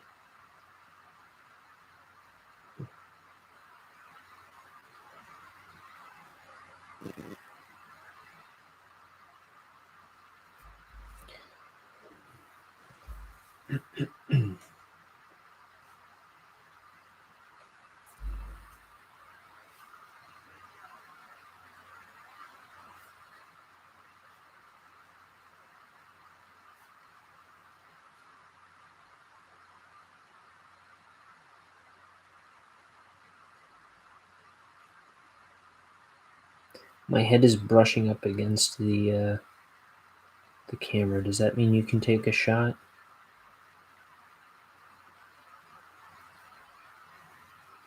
I'll let you be the judge.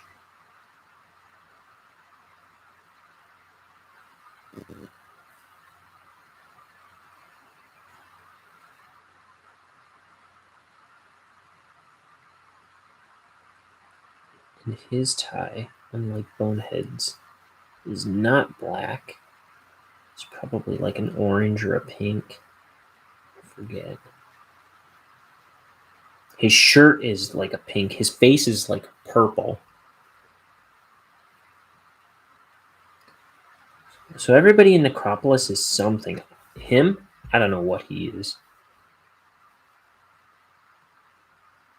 It's just a meaty purple guy.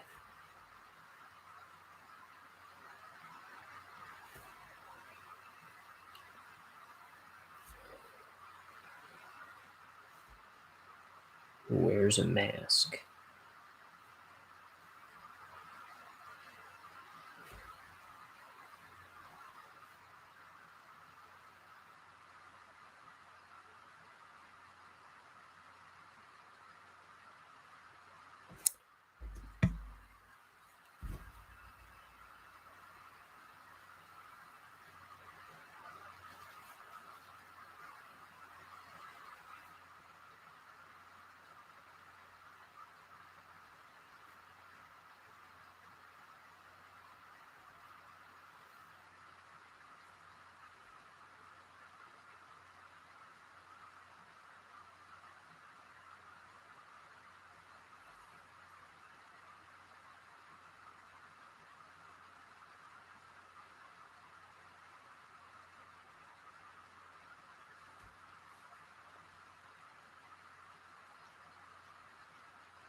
Okay.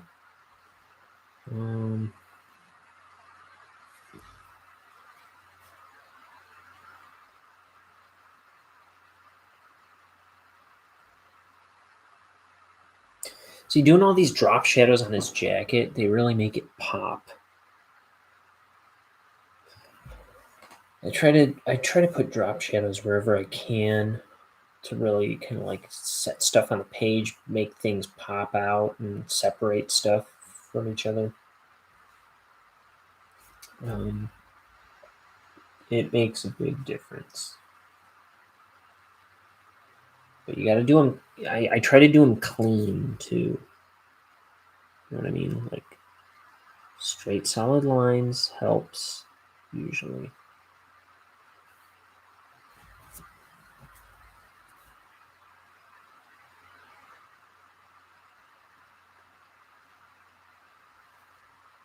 You know, you want clear shapes, I think, for those. Confident lines.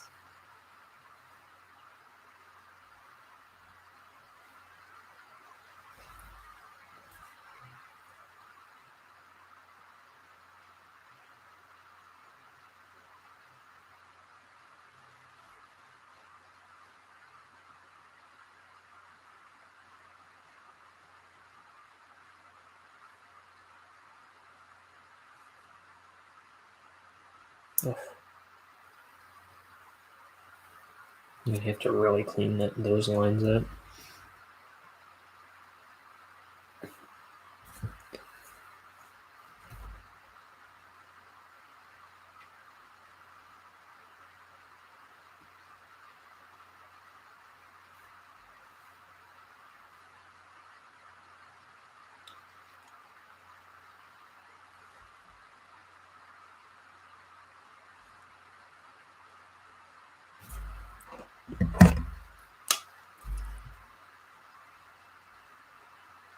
I'm gonna get a smaller one.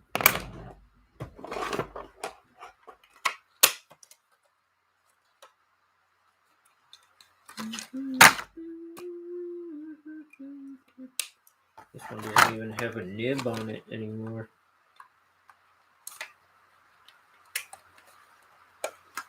Let's try the 0.03, which is going to be super small, but I know I don't use it that much.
Other freaky things. That's the topic today.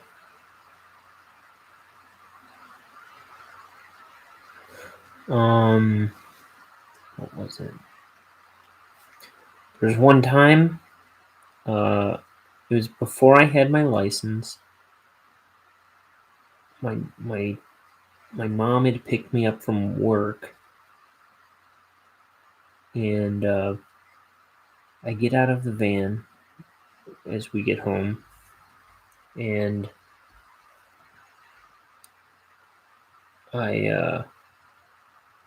First thing I see when I get out of the van, up in the sky, there's this pulsing star, like just going crazy, flickering like mad, pulsing. And I'm like, is it a plane? Is it moving? No, it's staying in the same place in the sky. It's a big bright star, and it's pulsing like mad. It's flickering like crazy.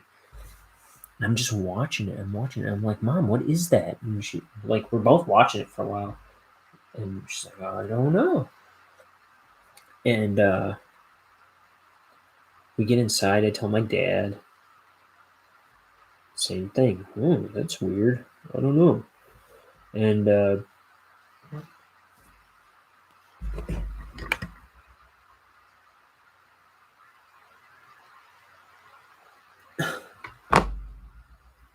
cool. My dad's telling me about Resident Alien. But yeah, we're out there watching it for like maybe 5-10 minutes. My parents get bored. They go inside. I'm still out there. I'm like, what the heck is going on there? It was the wildest thing I ever saw in the sky, I tell you. And I'm standing there watching it.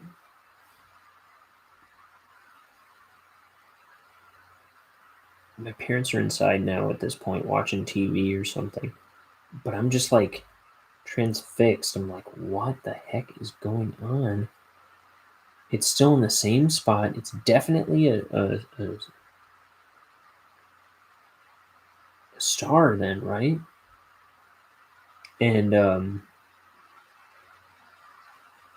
because it looks like, you know, how a star flickers, but just more intensely and just more violently, and like more fluctuating, and it looks just like how a star twinkles and flickers, like if you watch a star sometimes, but it was bigger too. And I was probably watching it for half an hour at least half an hour after my parents went in. And then after a while, it pulsed real bright, like real big, split into two, kind of held in place in two for like a second, and then it was gone. Gone. I think what I saw was a supernova. But it was just wild. It was wild.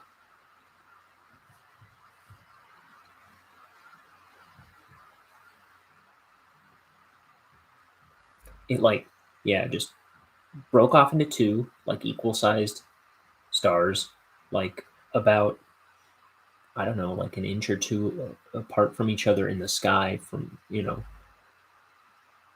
and like that far apart, just goes, and then they just kind of like disappeared. I don't know.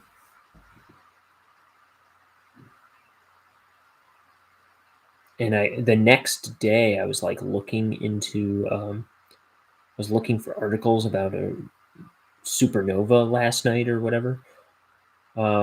Never, I don't think I found anything, but so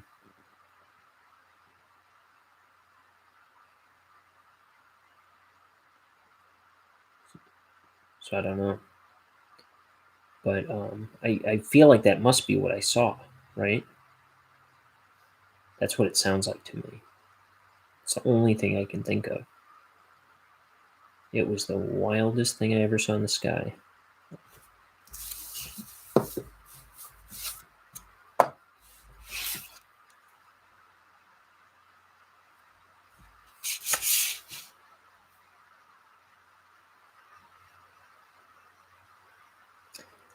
My dad tells of a time where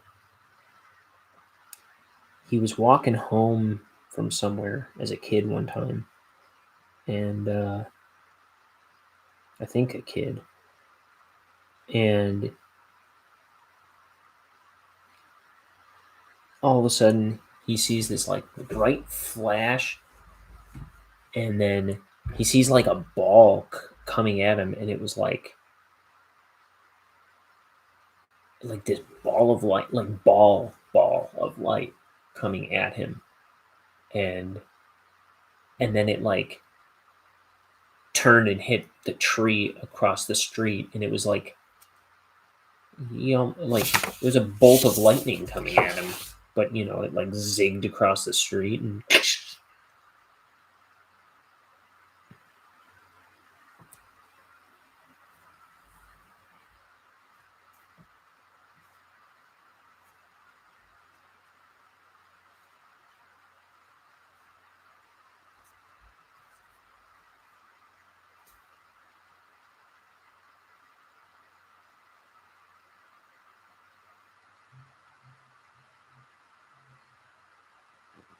There was one time I was driving home from work years and years ago where I'm driving down the road and I see this like trail of lights in the sky, and this was like not dark. It was like maybe like 4 p.m. Like the sky was getting orange, but like the sun was not setting, but it was getting later in the afternoon where like it's gonna be getting dark soon. But I see this trail of lights in the sky, and they were like as far down the sky as I could see, like looking ahead in the road, and they were moving, and they were following a trail down the sky, and I think it was kind of going parallel to the road I was on. Maybe not though. But as far as I could see, these things were traveling in the sky, and they were all following the exact same path. They were like in a line, like not a perfect line, but they were in a line, and they were all moving the same pace, the same direction. None of them were like straying off this trail. And the only thing I could come up with was like they must be like some kind of lanterns or something that people like let loose. But the fact that they were so uniformly following this trail was bizarre to me. And I would say this was probably 2011, I would say. Yeah, that sounds about accurate. So maybe 10 years ago.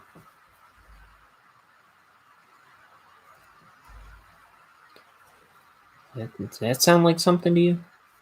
I don't know what that was. So in the middle of the day, I never heard anything about that one either.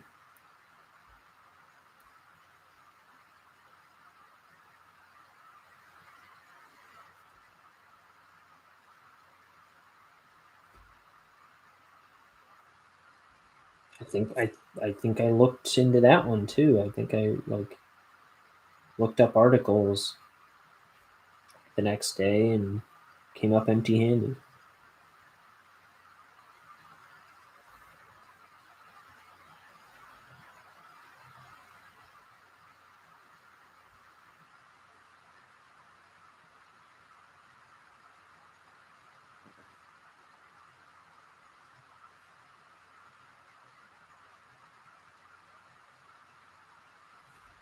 There should be a ground here.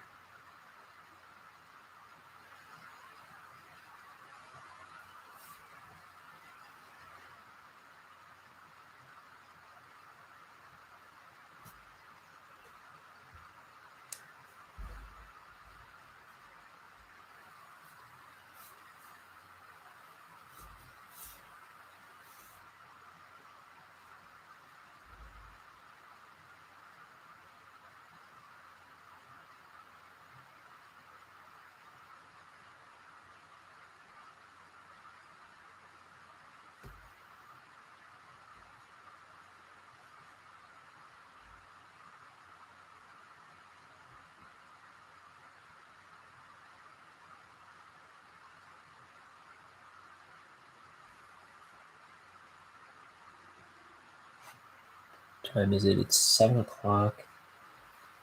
I'll try and wrap this up.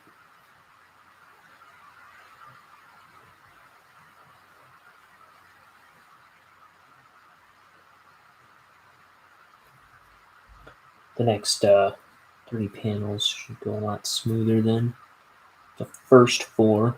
No books in these ones.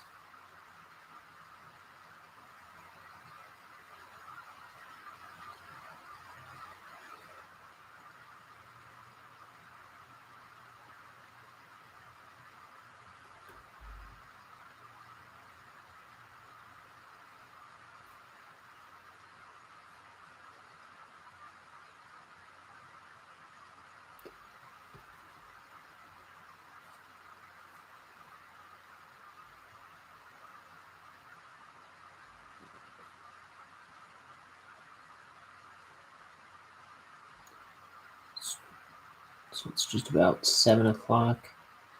I'm hoping I can finish this by like 7:20, which I think I should be able to pull off. Might need to pour some more ink in a moment. I'm getting to that sticky, gooey end of it.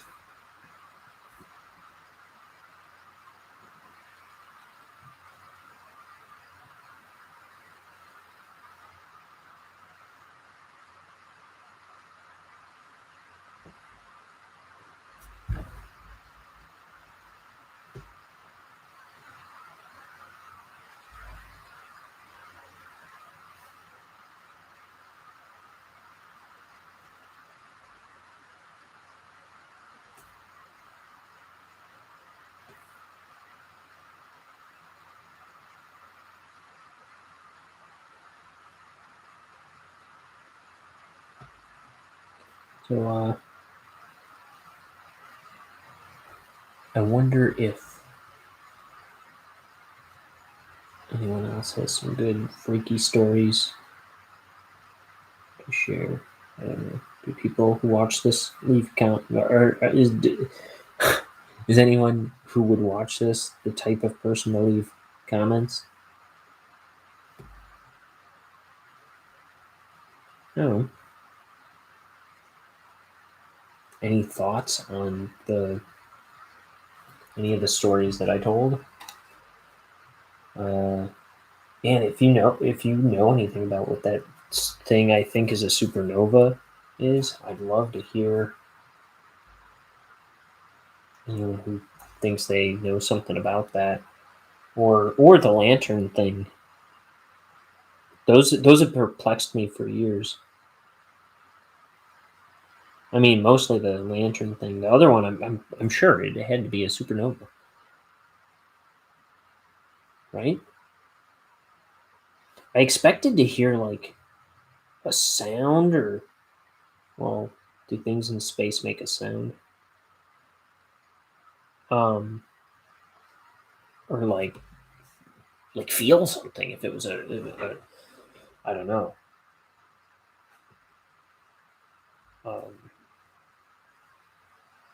Again, I don't know if that even makes sense.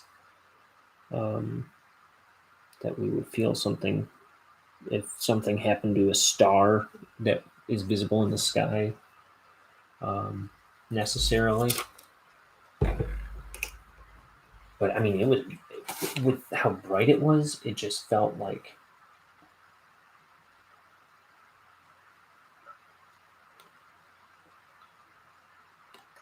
I felt like I was hearing sound effects, like cartoon sound effects, when it like started, like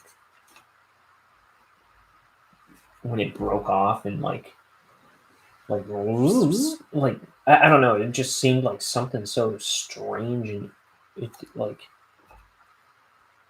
I didn't hear anything. It just seemed like, I don't know, it was strange. It was such a wild thing to see.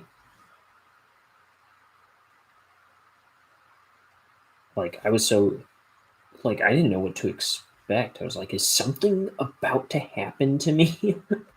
like, like Am I gonna? Is the whole planet about to shake?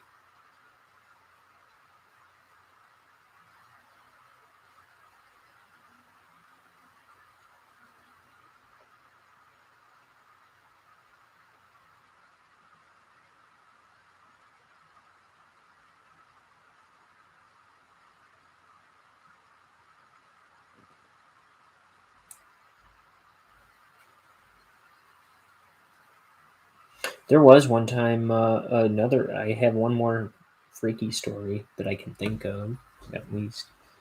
I mean, the more I sit around here, the more I seem to be thinking of stuff. But I just remembered another weird thing. This was a couple years ago. I was driving home at night, real late. There was no one on the road. Um, I was passing an area right by. It was an intersection that I usually turn on to get to my parents' house. I think it was coming from my brother's place, and passing up that yeah, passing up that intersection, and there was some kind of animal in the road. And this is like a busy, like a mainstream, like main road in town, you know. And but at the moment, nobody was on the road but me. And there was this crazy looking animal. I was like, "What is that? Uh, a raccoon or something?" It was kind of like moving like a raccoon, but then I realized it was bigger and it looked like not like nothing I could figure out. It was like it looked like a I don't even remember at this point. I feel like it looked like some kind of like it moved like some kind of ape. If it was and the only thing I could think of was like it must be like just a gigantic raccoon. But I at the same time I was like, that wasn't a raccoon. I don't know what it was. It wasn't a man. It wasn't like that big, but it was like it was like a big dog, but it did not it looked like it moved like apish, and it was just like crawling out of the road, and it was like under the lights of the road, but I couldn't tell what it was. It was the weirdest looking thing. Am I seeing some kind of ape, small ape, like not a monkey, but like an ape? And it's like I I couldn't be sure what I was seeing as far as a face, but it had like a creepy like monster face is what I thought I was seeing, but like it wasn't too clear to me, you know. But it was like Jimmy Christmas. It almost looked like I was watching a demon. You know, it was another weird thing that happened where I don't really have an explanation for what it was, like a clear, good explanation to myself.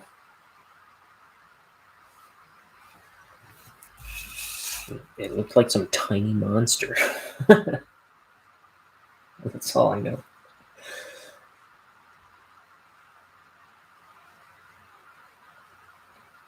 And the only logical thing I could really land on was like really, really big raccoon.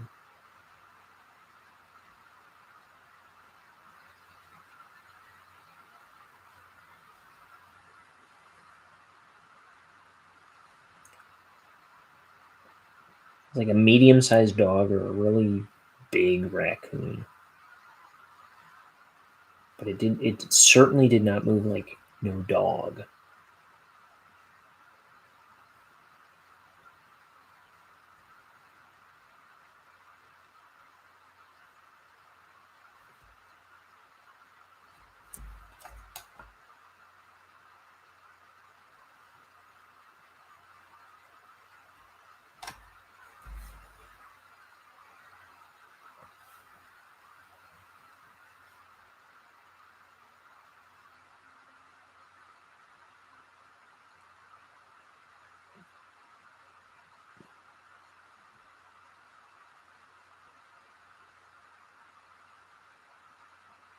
like raccoons, they'll like maneuver around on their hind legs and wave their arms around.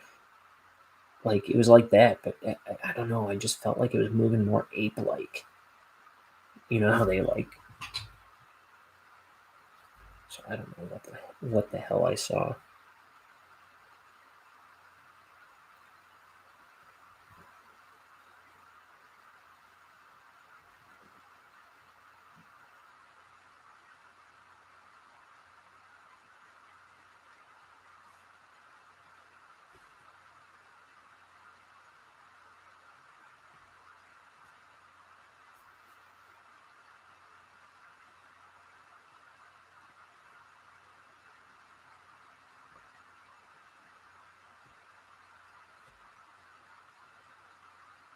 And yeah, like I say, this one was just a few years ago, like maybe 2 years ago, I would say.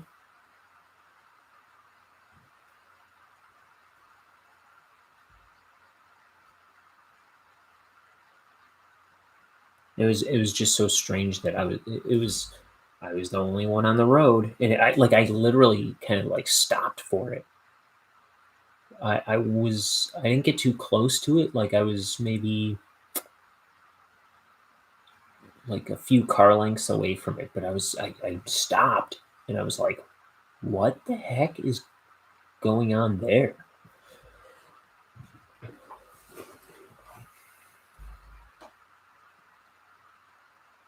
And it was weird because it's like it had to be like super late. I had to be leaving my brother's place like late at night, and because it was weird that there were no cars on this road.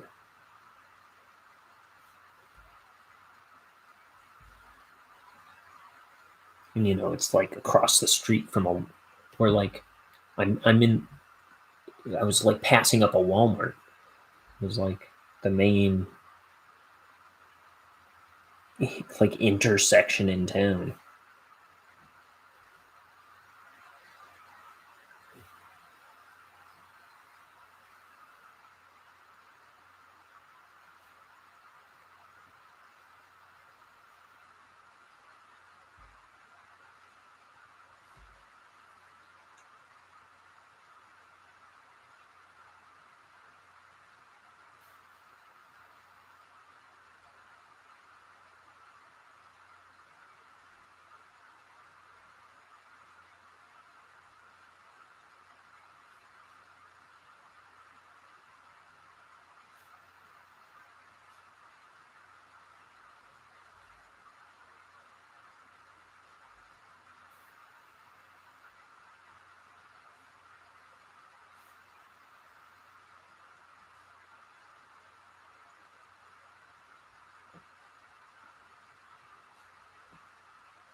So I feel like this has been a nice, entertaining episode.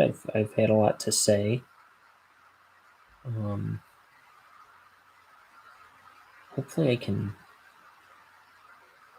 figure out how to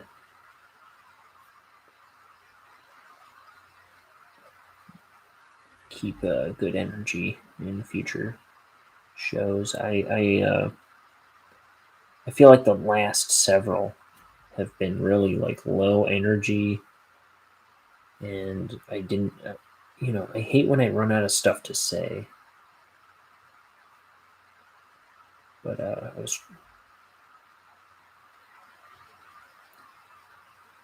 felt if I just kept harping on the topic of like scary stuff, I would be able to continue being entertaining. Some of that I've told before, I'm sure. But if I did, it was a pretty long time ago.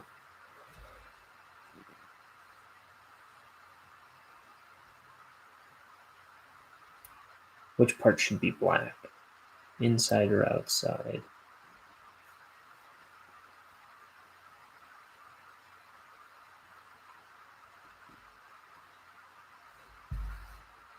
of this line I'm drawing. I don't know what I had intended. Usually I'll indicate with an X what I want to go to black.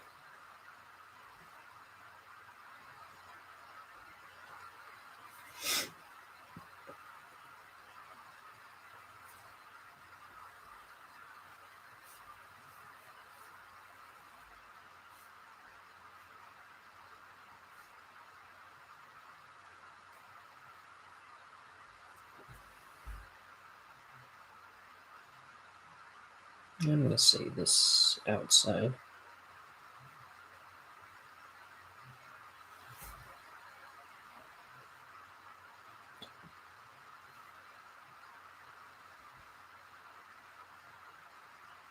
I'll beat 7:30. I don't think I'm going to beat 7:20, like I said. I'm pretty sure I said that, didn't I?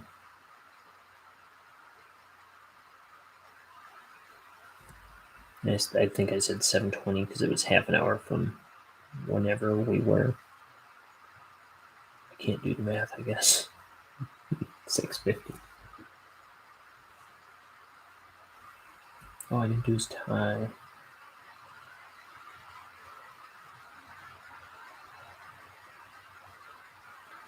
See if I can come up with some more freaky stories for next time, or maybe some other topic. I don't know. I'll talk to my siblings, see if they can jar my memory of any other stuff. Maybe some memories of our haunted basement.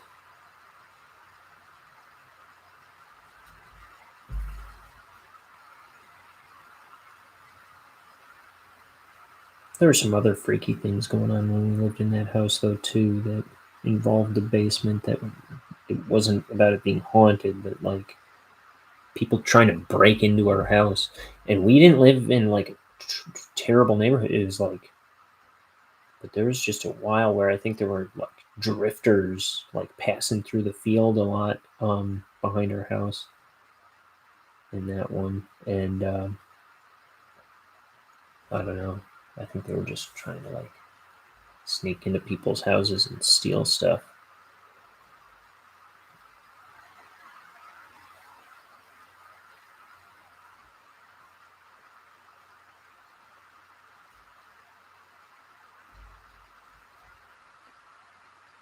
Like more than once.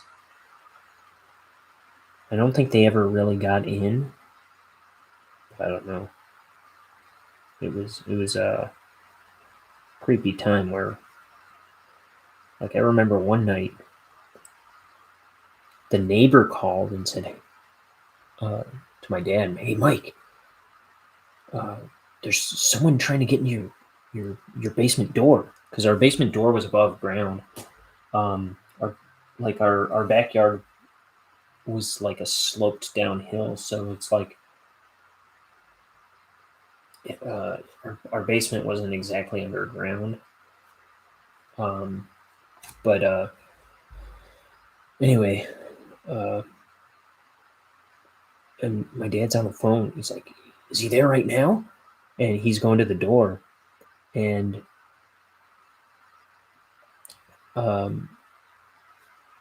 she's like, yeah, he's there right now. He's like trying to open the door right now.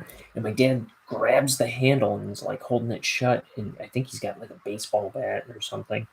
And I remember there being a struggle at the door. And then I think eventually he opened it up, and like if somebody was there, he was gone now. Yeah. In fact, I remember that he still had my neighbor on the phone, and she's like, "Oh, Mike, he just ran off."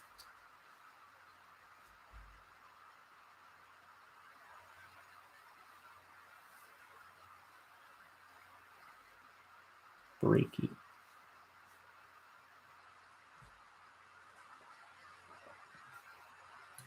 And dang, I just remembered my cousin. I remember my mom talking to my cousin about how we thought like that. It's the guy trying to break in, and the haunted stuff is separate. But and I don't know how much I believe in hauntings, but I'm just saying that there was some freaky stuff. I don't remember exactly what, but and I remember my mom talking to my cousin about whatever freaky stuff was going on in the basement, and my cousin was like, "Oh yeah, didn't I heard that there were like there used to be a graveyard here or something like that, or like that they like moved or something." And my mom's like, "No way!" And she's like, "Yeah, yeah, yeah," because she lived in the area too, and she actually lived in the area a lot longer than us. And I don't know, it just, and I think it seemed to be something that was true. Like, but I don't remember all the like if we really found that out or anything.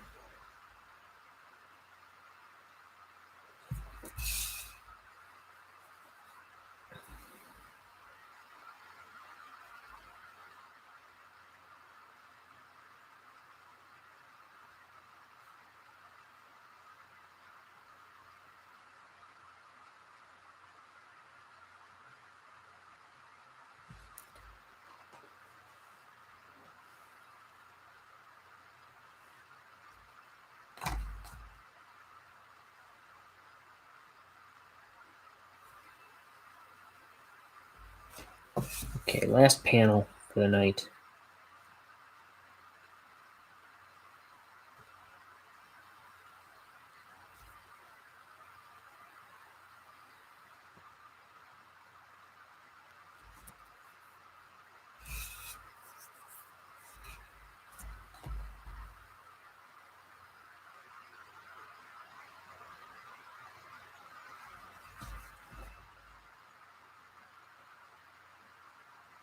My cousin, she's not like the gullible type either. She's kind of like a straight shooter. She's like got a good head on her shoulders. Um, I know she was talking to my mom, who can be very gullible. Not that she's like dumb or anything, but she's got like a runaway imagination sometimes, and you got to be careful what you tell her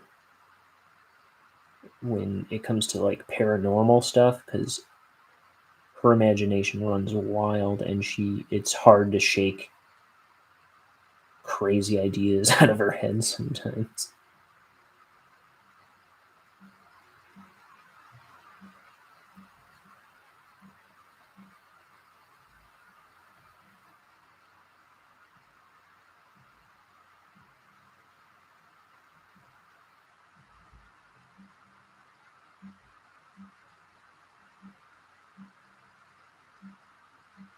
This is my Irish mom who grew up on an island. Um, she they were all farmers, kind of people, like people of the earth.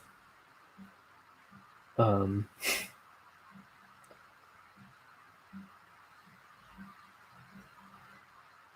some might say Irish hillbillies. I don't know.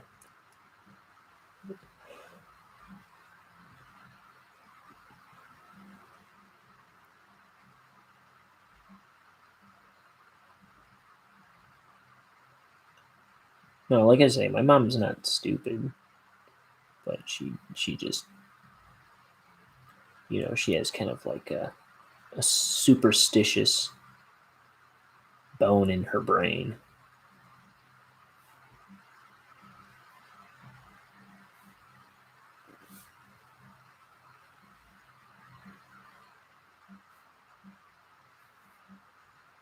And what can be an overactive imagination.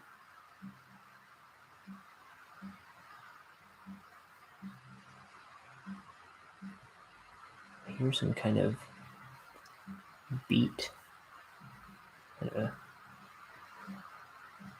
Crazy drum beat going. There's a kid next door. One of my neighbors, her teenage son. I think he's got his music blasting out of his ridiculous Jeep. He has this like big red, this shiny, I don't know exactly what it is, but I've got kind of like face blindness with cars. But it's some kind of flashy, shiny red and white Jeep that this kid drives. It's like it's real like flashy and gaudy. It's kind of the spectacle of the cul-de-sac I live on, as far as cars go. It's nice. It's just it almost like totally kind of doesn't fit in with any other vehicle on the road, at least in this cul-de-sac that I live on. It stands out like a sore thumb. But I don't think it's him even. I think it's somebody directly across the way, and if it is, they are playing it loud. I see some headlights across the way. They just turned it off. I think it was them, because I don't hear the music anymore either.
These are his eyebrows sticking out.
All right. That was page 42. I'll hopefully be on earlier tomorrow. I don't know. It's the way things go. But we're calling that a show for the day. You got to hear all my see. Dang it. This thing does not stay tight anymore. You got to hear my my personal scary stories. So yeah, I'll see if I can come up with any more things like that from my youth. Or I don't know. I gotta come up with more topics to talk about as I do this, so I have something to say, and it's not just stark silence for half the show. But anyway, I'll be back tomorrow at some point, and I'll see you then with a new page. I gotta pencil in all those dang books before I go on tomorrow. All right, bye. Here's that beloved title card of mine. My kingdom for a camera that knows how to stay tightened.